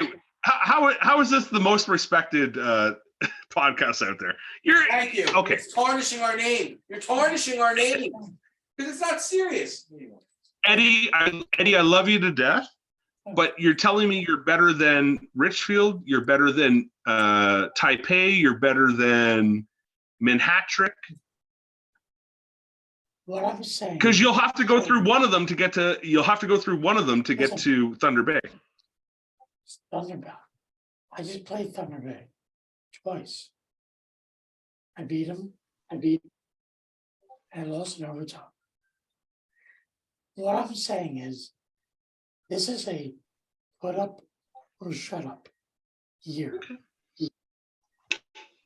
And if I lose, Oh, well, no. oh, You don't need to make the playoff, the conference finals. If you win one round, you should be happy. Absolutely, with this roster, Yeah.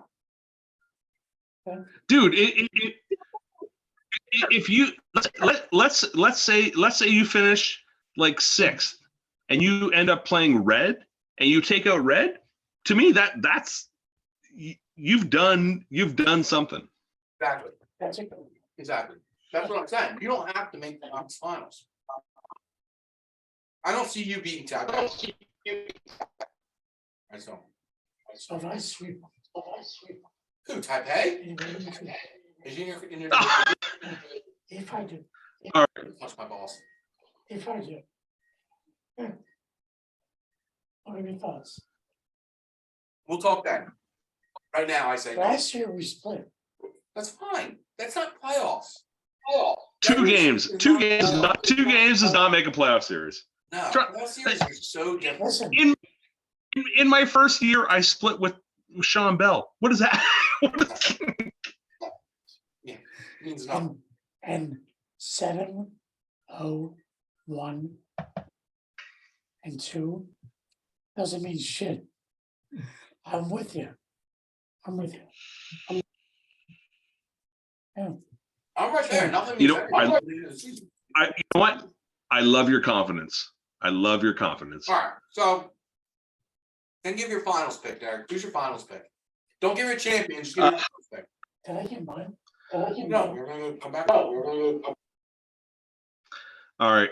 So I had Puss and I had Caden. So I'll go with Puss Okay. to get through Caden in about 6 games. And I had Bell versus Taipei. And I think, Klein, you're going to agree with me, but I think Taipei has the nuts to do it this year. I agree. Wow. So I put Puss and Taipei in the finals. Yeah, I have the same exact finals. Hmm. Plus Taipei. Sean, sorry. You got bored, and we're gonna beat you. What has it become just like Sean Bell, just overdone? Are we just picking against him for the sake of picking against him at this point? I've been doing that for 3 years, but no, I explained. I honestly think there's a thing in this league of guys who play each other all the time. There's a thing of familiarity. So if you play somebody enough, you have a different feel for them. Okay, that's why. That's the only reason this guy ever beats me is because of familiarity. But Nate and his brother have what? Skill. No, familiarity. Skill. Familiarity. So that's my thing with Nate and Sean. There's the familiarity, and I think Nate's team is going to be better than Sean's team. So my final 4. This is hard because obviously awesome teams. But it's gonna be Nips. Wait, in the final? What?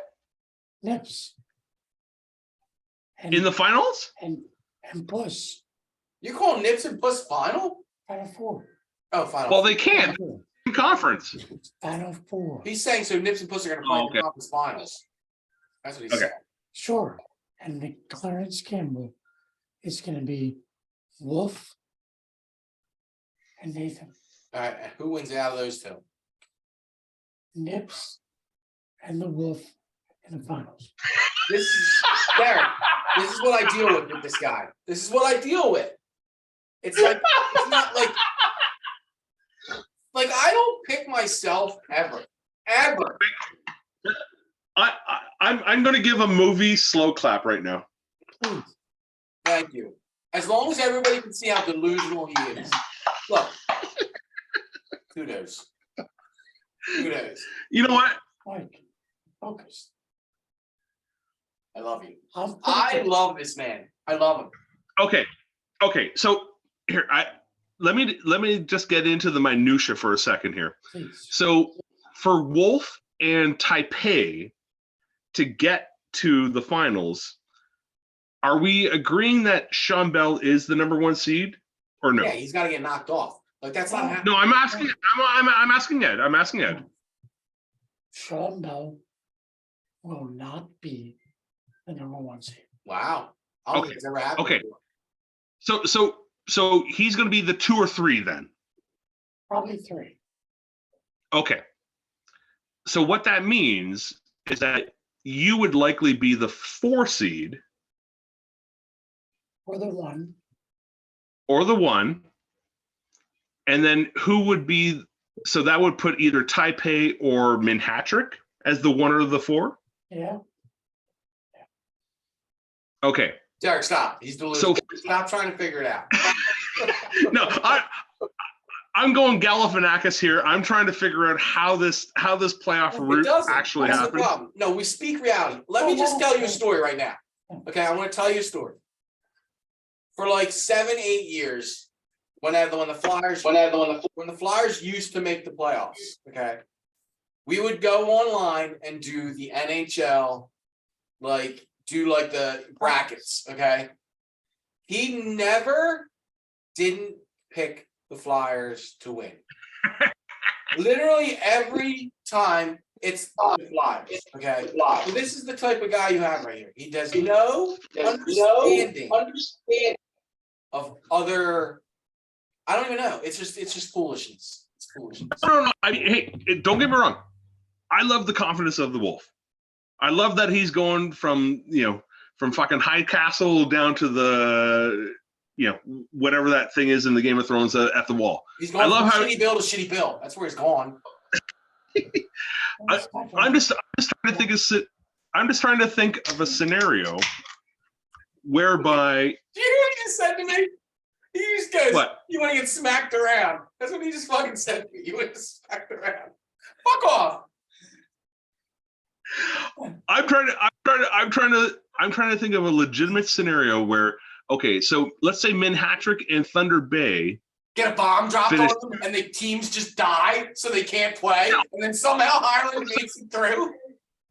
So let's say Taipei finishes 1, Manhattrick and Thunder Bay 2-3. So they would eliminate one another, but that means the Wolf has to go through Taipei, and he would then have to go through Manhattrick / Thunder Bay. Yeah.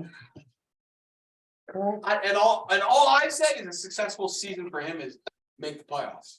But he's throwing all this other pressure now to win the fucking championship. Oh, Wolfie, you need to go Maple Leafs. Win around, man. You just got to win around. Yeah. That's all we ask. It's true. That's all we ask. I just have to stay focused. I love the confidence. Derek, you got to understand. So last season, for season 6, this guy's biggest fucking thing to say to me is that my playoff record. That was he would taunt me with my playoff record. And now I tell him that I have more playoff wins than he has playoff games. And he can't say shit. Oh, wait, actually, can we discuss the high playoff record? Yeah, go ahead. Because you put out that little Excel spreadsheet, actually. Which one? Yeah. Where you had the tribe total scores or total records. Oh wait, at the end for like adding the prelims and the tournament together. Yeah. No, not in high, in the W. Oh, Magnus has those totals. Yeah. Yeah. Where Chalky is undefeated in the playoffs.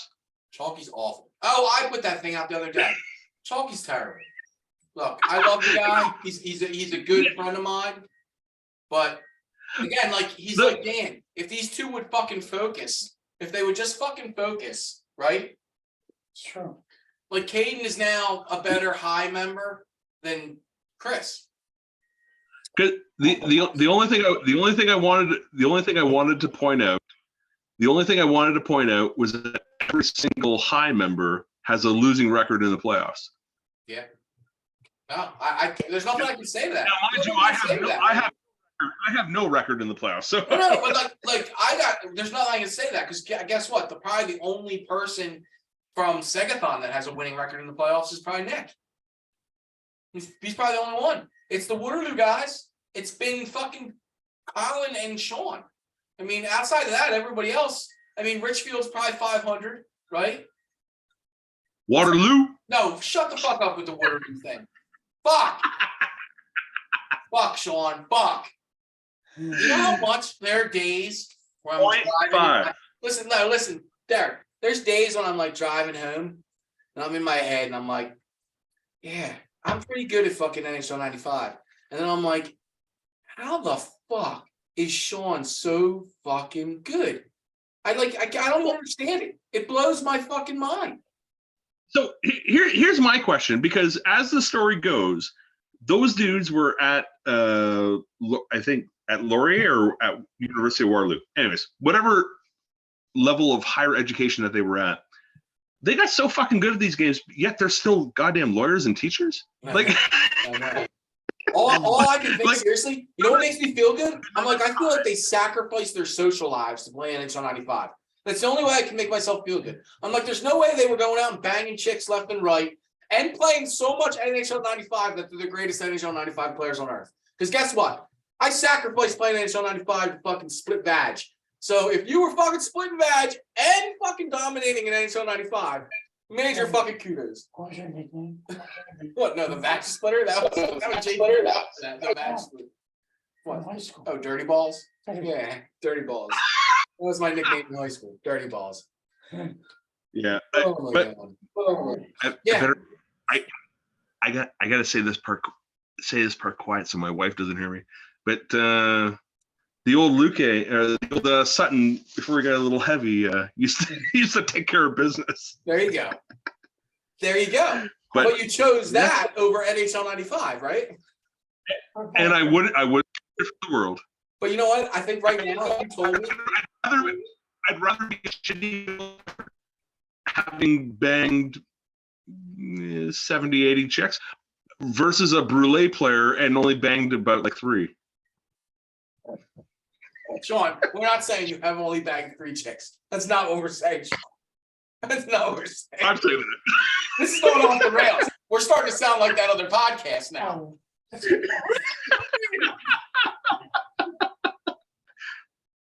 All right, Derek, give us your champion then. Who's your season 7 champion? Puss. I'm going Puss. Okay. Where you going? I'm going Puss in 6 over Bell or over Nate. Sorry. So you guys are gonna think He's thinking of himself. I'm insane. It's gonna be the Wolf over Puss.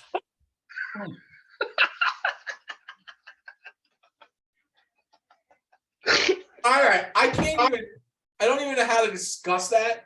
So I'm just gonna say, Derek, I'm on board with you. I have the Tegucigalpa Tigglepuss season 7 champions.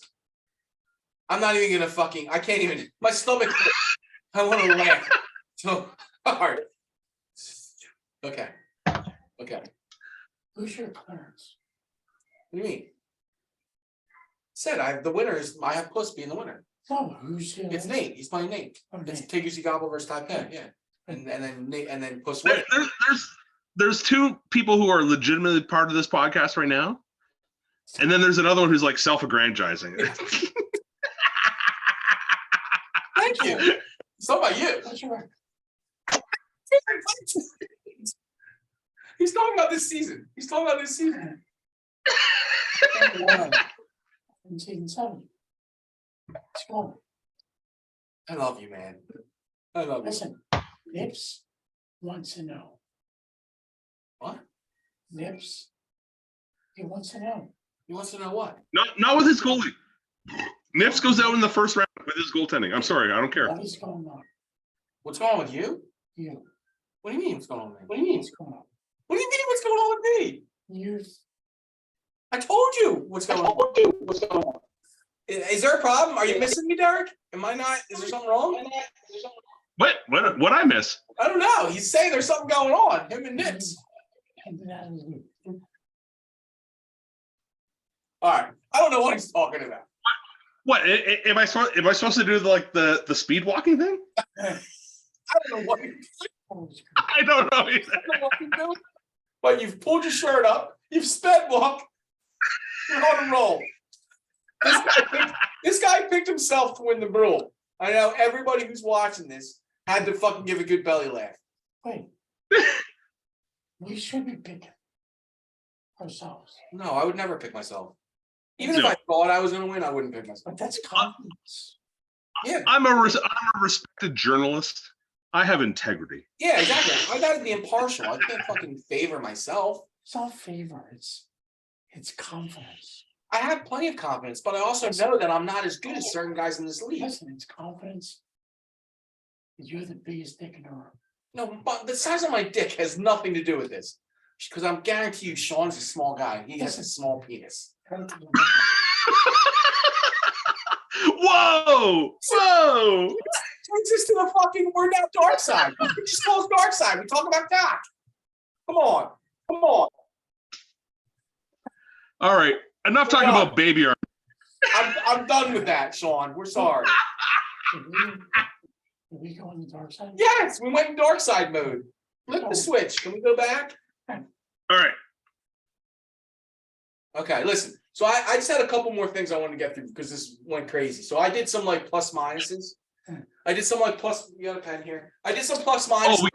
I want to go through some like over unders and plus minuses for the season just to get an idea. Where's a pen at? Check over that. That basket. This? On top. Oh, right here.